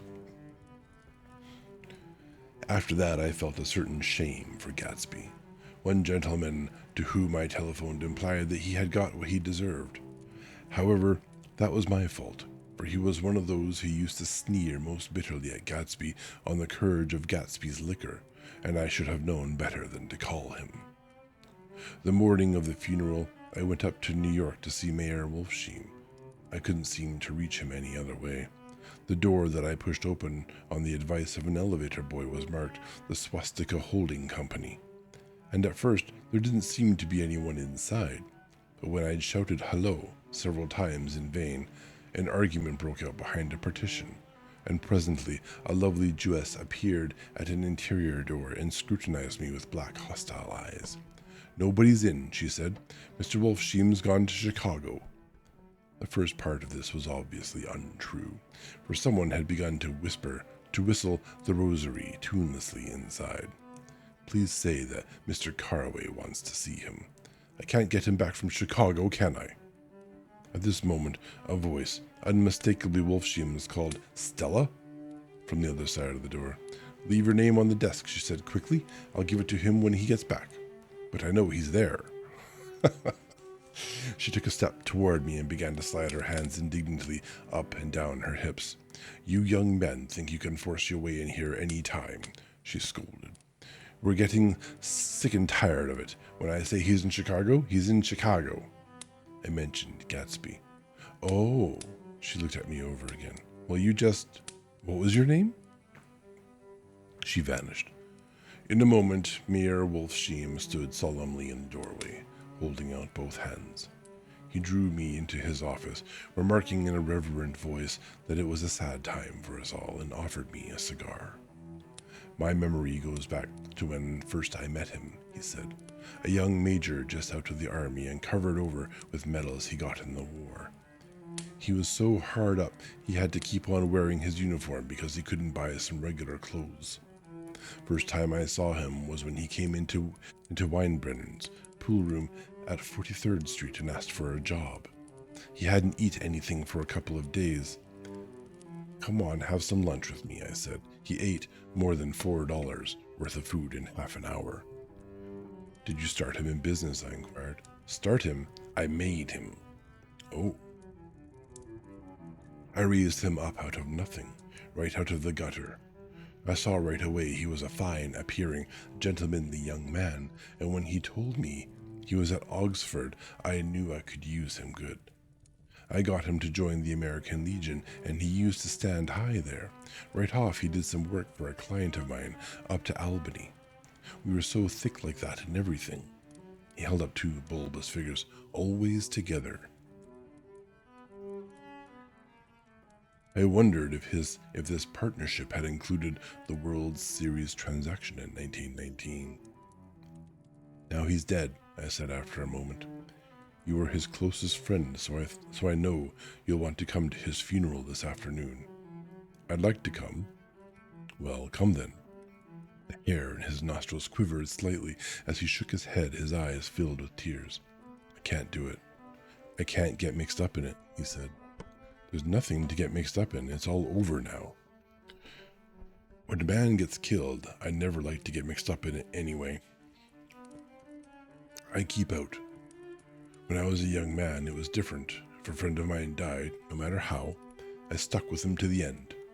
You may think that's sentimental, but I mean it, to the bitter end."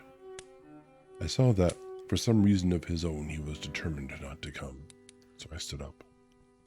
"Are you a college man?" he inquired suddenly. For a moment, I thought he was going to suggest connection, but he only nodded and shook my hand. "Let us learn to show our friendship for a man when he is alive, and not after he is dead," he suggested. "After that, my own rule is to let everything alone." When I left his office, the sky had turned dark, and I had got back to West Egg in a drizzle.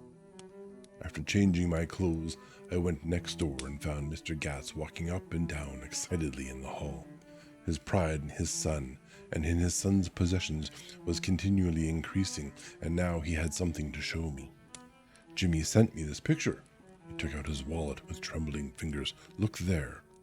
It was a photograph of the house, cracked in the corners and dirty with many hands. He pointed out every detail to me eagerly.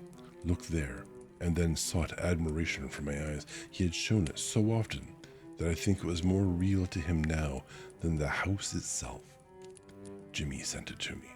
I think it's a very pretty picture. It shows up well."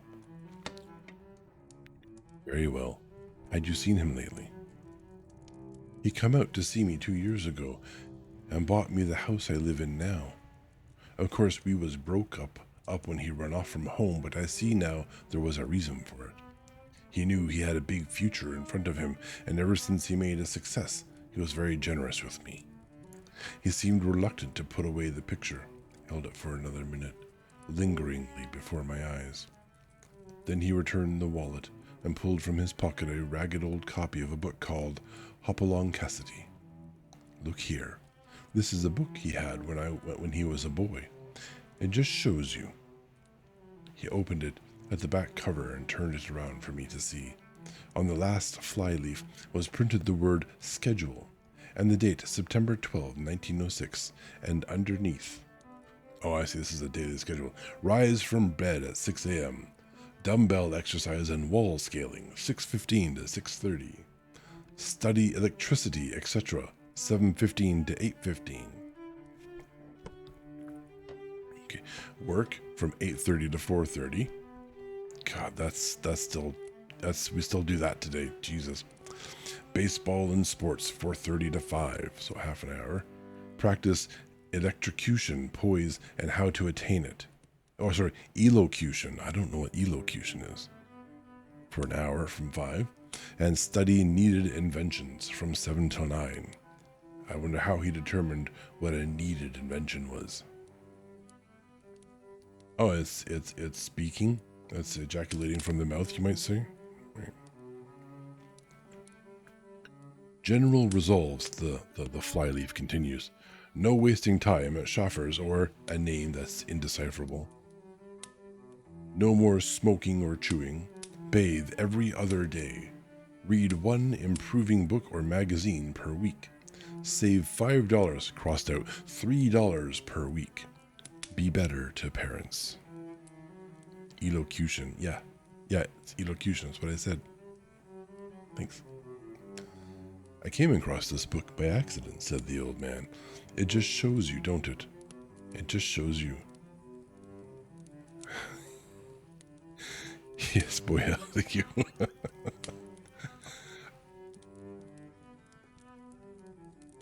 Jimmy was bound to get ahead.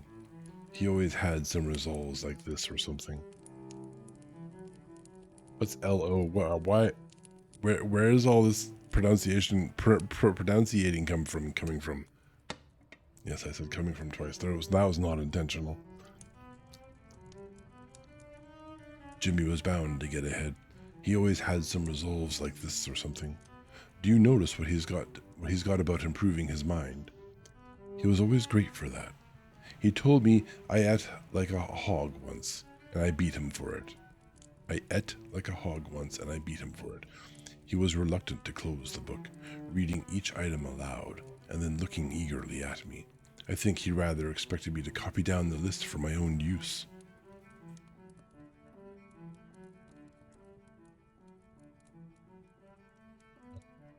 So the word is locution as opposed to elocution. Is that what I'm getting wrong? Elocution.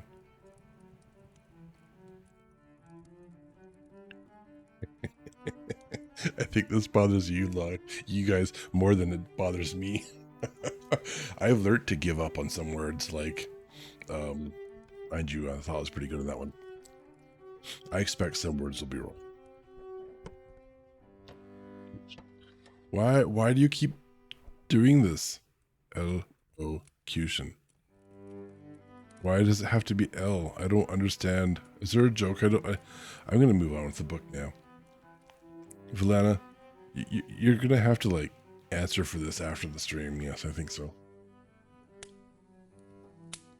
Where the hell was I? Yes, he wanted me to copy down the list for my own use. A little before 3, the Lutheran minister arrived from Flushing, and I began to look involuntarily out the windows for other cars. So did Gatsby's father. And as the time passed and the servants came in and stood waiting in the hall, his eyes began to blink anxiously, and he spoke of the rain in a worried, uncertain way. The minister glanced several times at his watch, so I took him aside and asked him to wait for half an hour. But it wasn't any use. Nobody came.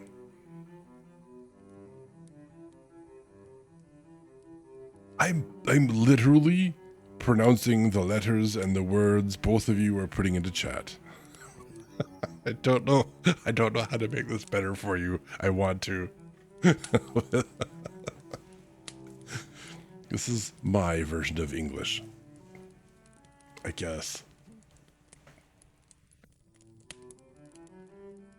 About 5 o'clock, our procession of 3 cars reached the cemetery and stopped in a thick drizzle beside the gate. First, a motor hearse, horribly black and wet. Then Mr. Gatz and the minister and me in the limousine. And a little later, 4 or 5 servants and the postman from West Egg, in Gatsby's station wagon, all wet to the skin. As we started through the gate into the cemetery, I heard a car stop and then the sound of someone splashing after us over the soggy ground. I looked around. It was the man with the owl-eyed glasses whom I had found marveling over Gatsby's books in the library one night 3 months before. Yeah, I don't need to cancel that word. I feel very comfortable with that word. That's fine. So this has only happened over 3 months. So that's all this happened. That's a good sort of callback to an event that we're familiar with towards from the beginning of all in 3 months. I'd never seen him since then. I don't know how he knew about the funeral or even his name, The rain poured down his thick glasses, and he took them off and wiped them to see the protecting canvas unrolled from Gatsby's grave. I tried to think about Gatsby for a moment, but he was already too far away, and I could only remember, without resentment, that Daisy hadn't sent a message or a flower. Dimly I heard someone murmur, "Blessed are the dead that the rain falls on."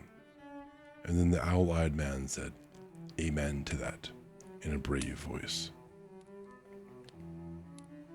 We straggled down quickly through the rain to the cars. Owl Eyes spoke to me by the gate. "I couldn't get to the house," he remarked. "Neither could anybody else." "Go on," he started. "Why, my God, they used to go there by the hundreds." He took off his glasses and wiped them again, outside and in.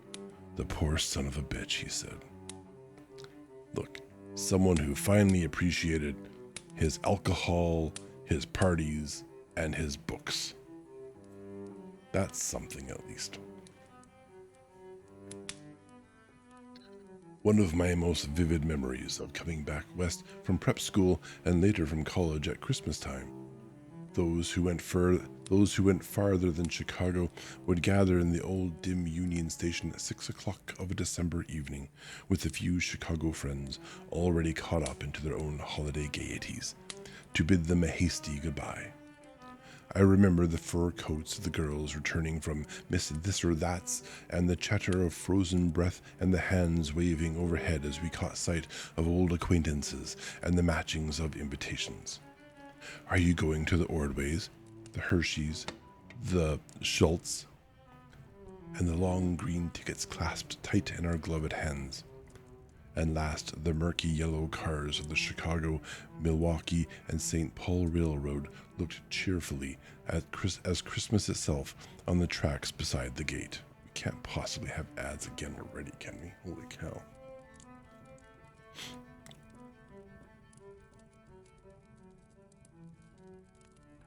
Yeah, there are canceled words. I do cancel words from the English language now and then. It's true.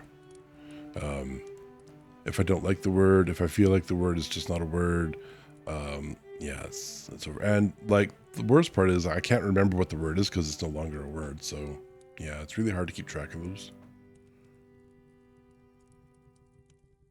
Oh, the St. Paul Railroad looking cheerful as Christmas itself on the tracks beside the gate. When we pulled out into the winter night and the real snow, our snow, began to stretch out beside us and twinkle against the windows, and the dim lights of small Wisconsin stations moved by, a sharp, wild brace came suddenly into the air. We drew in deep breaths as we walked back from dinner through the cold vestibules, unutterably aware of our identity with this country for one strange hour before we melted indistinguishably into it again. That's my Middle West.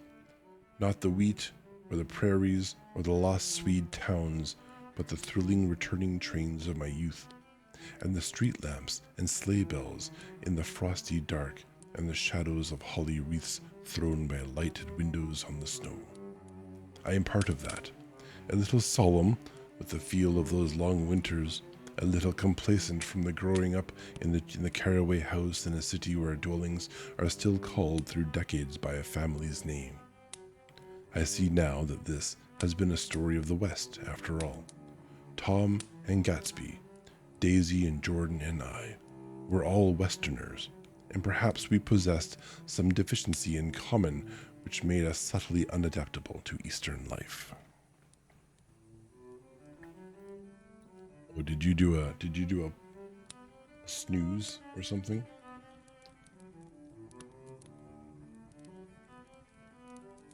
Even when the East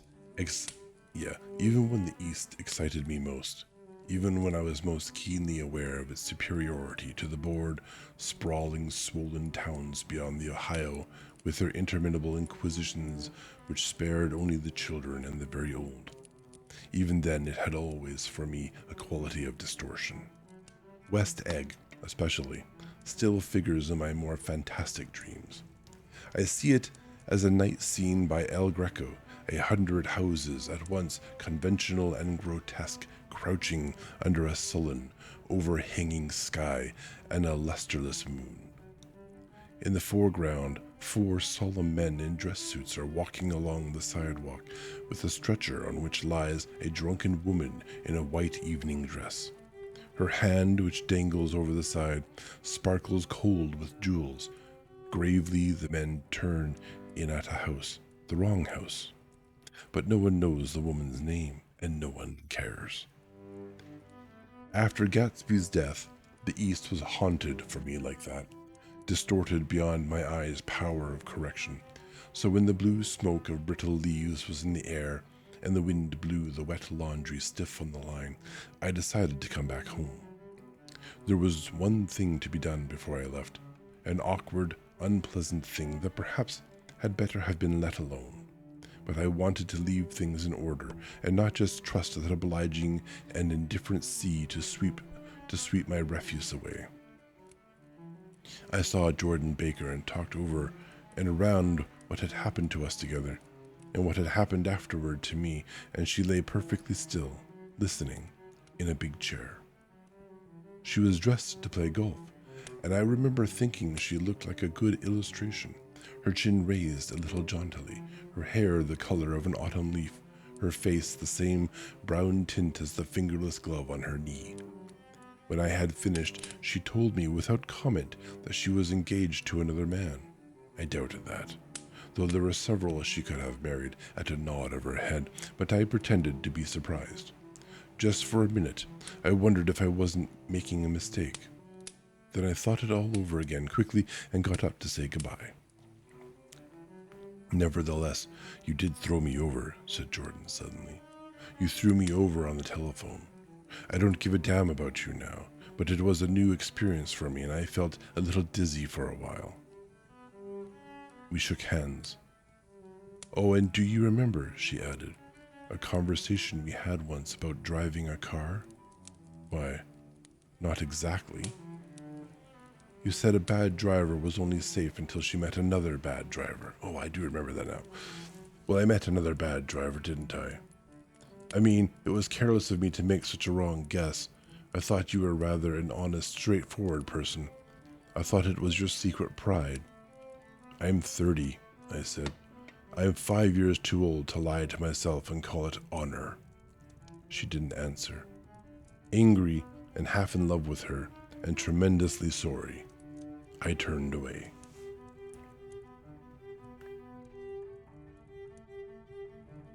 Oh man, we're close. All right.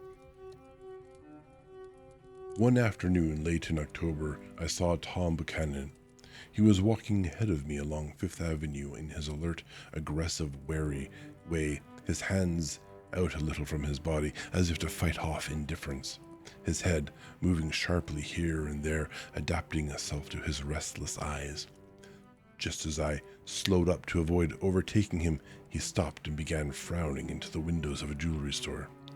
Suddenly he saw me and walked back, holding out his hand. What's the matter, Nick? Do you object to shaking hands with me? Yes. You know what I think of you. You're crazy, Nick, he said quickly. Crazy as hell. I don't know what's the matter with you. Tom, I inquired, what did you say to Wilson that afternoon? He stared at me without a word, and I knew I had guessed right about those missing hours. I started to turn away, but he took a step after me and grabbed my arm. I told him the truth, he said. I came to the door while we were getting ready to leave, and when I sent down word that we weren't in, he tried to force his way upstairs. He was crazy enough to kill me if I hadn't told him who owned the car. His hand was on a revolver in his pocket every minute he was in the house. He broke off defiantly. What if I did tell him?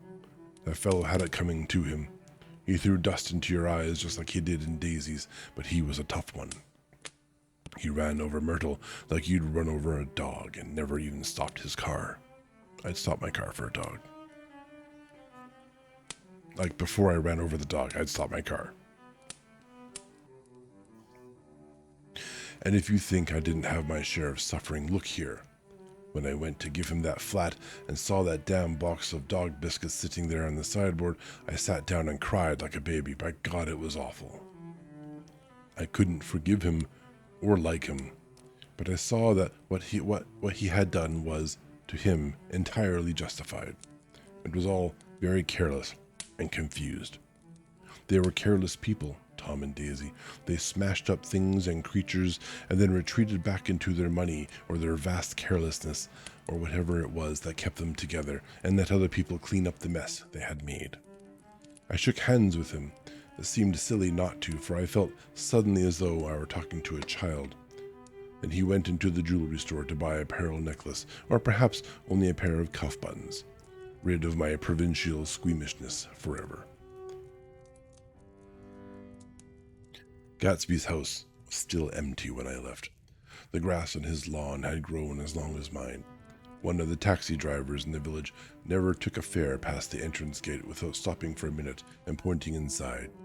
Perhaps it was he who drove Daisy and Gatsby over to the East Egg the night of the accident, and perhaps he had made a story about it all his own. I didn't want to hear it, and I avoided him when I got off the train. A hydrate. I will take a hydrate. Thank you very much. Oh, sad.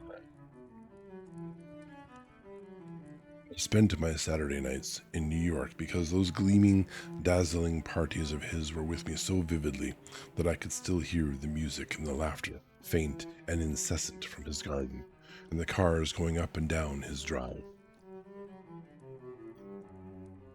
One night, I did hear a material car there. I saw its lights stop at his front steps, but I didn't investigate. Probably it was some final guest who had been away at the ends of the earth and didn't know that the party was over.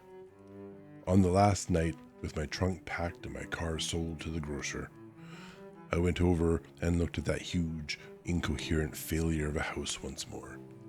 On the white steps, an obscene word, scrawled by some boy with a piece of brick, stood out clearly in the moonlight, and I erased it, drawing my shoe raspingly along the stone.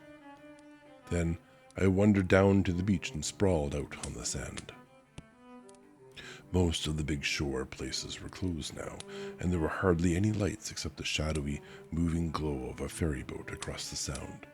And as the moon rose higher, the inessential houses began to melt away until gradually I became aware of the old island here that flowed once for Dutch sailors' eyes, a fresh, green breast of the New World. Its vanished trees, the trees that had made way for Gatsby's house, had once pandered in whispers to the last and greatest of all human dreams. For a transitory, enchanted moment, man must have held his breath in the presence of this continent, compelled into an aesthetic contemplation he never understood nor desired. Face to face, for the last time in history, with something commensurate into his capability for wonder. Stand up and flex. All right, we have 3 paragraphs, and then I'll do that. And as I sat there, brooding on the old, unknown world, I thought of Gatsby's wonder when he first picked out the green light at the end of Daisy's dock. He had come a long way to this blue lawn, and his dream must have seemed so close that he could hardly fail to grasp it. He did not know that it was already behind him, somewhere back in that vast obscurity beyond the city, where the dark fields of the Republic roll on under the night. Gatsby believed in the green light, the orgiastic future that year by year recedes before us. It eluded us then, but that's no matter. Tomorrow we will run faster, stretch out our arms further, and one fine morning. So we beat on, boats against the current, borne back ceaselessly into the past. The end. You want me to get up and stretch? All right, I'll do that. This is what I do.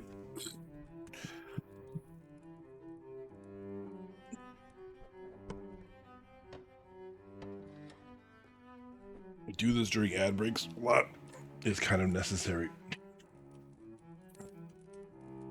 Old man butt and joints and ankles and elbows and muscles. They don't like sitting for too long. Awesome. Well, we finished. We finished The Great Gatsby. Snap, crackle, pop. That's basically it. This book. Oh, man. I don't know that I would agree that I would call Gatsby very great. He put on a hell of a facade. His father thought he was a great person. That's, you know, the parent colored glasses that parent wears. So that makes a lot of sense.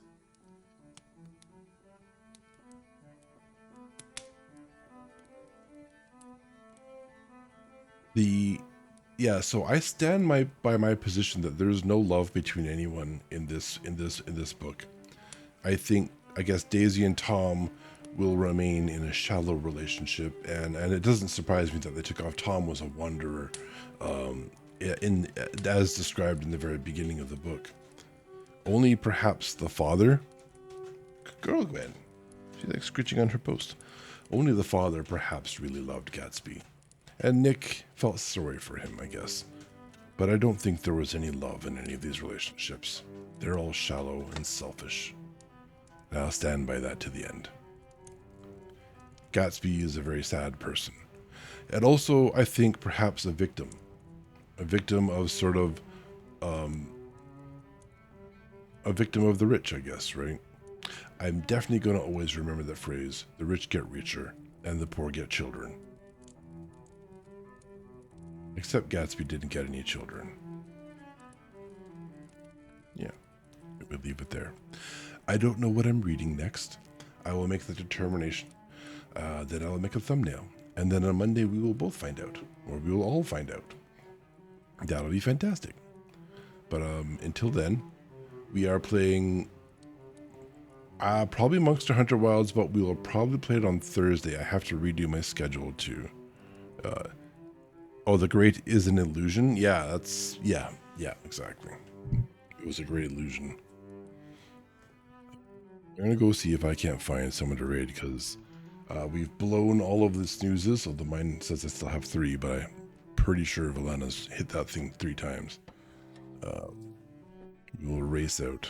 This reminds me of how Rar raided out, desperately racing against the clock.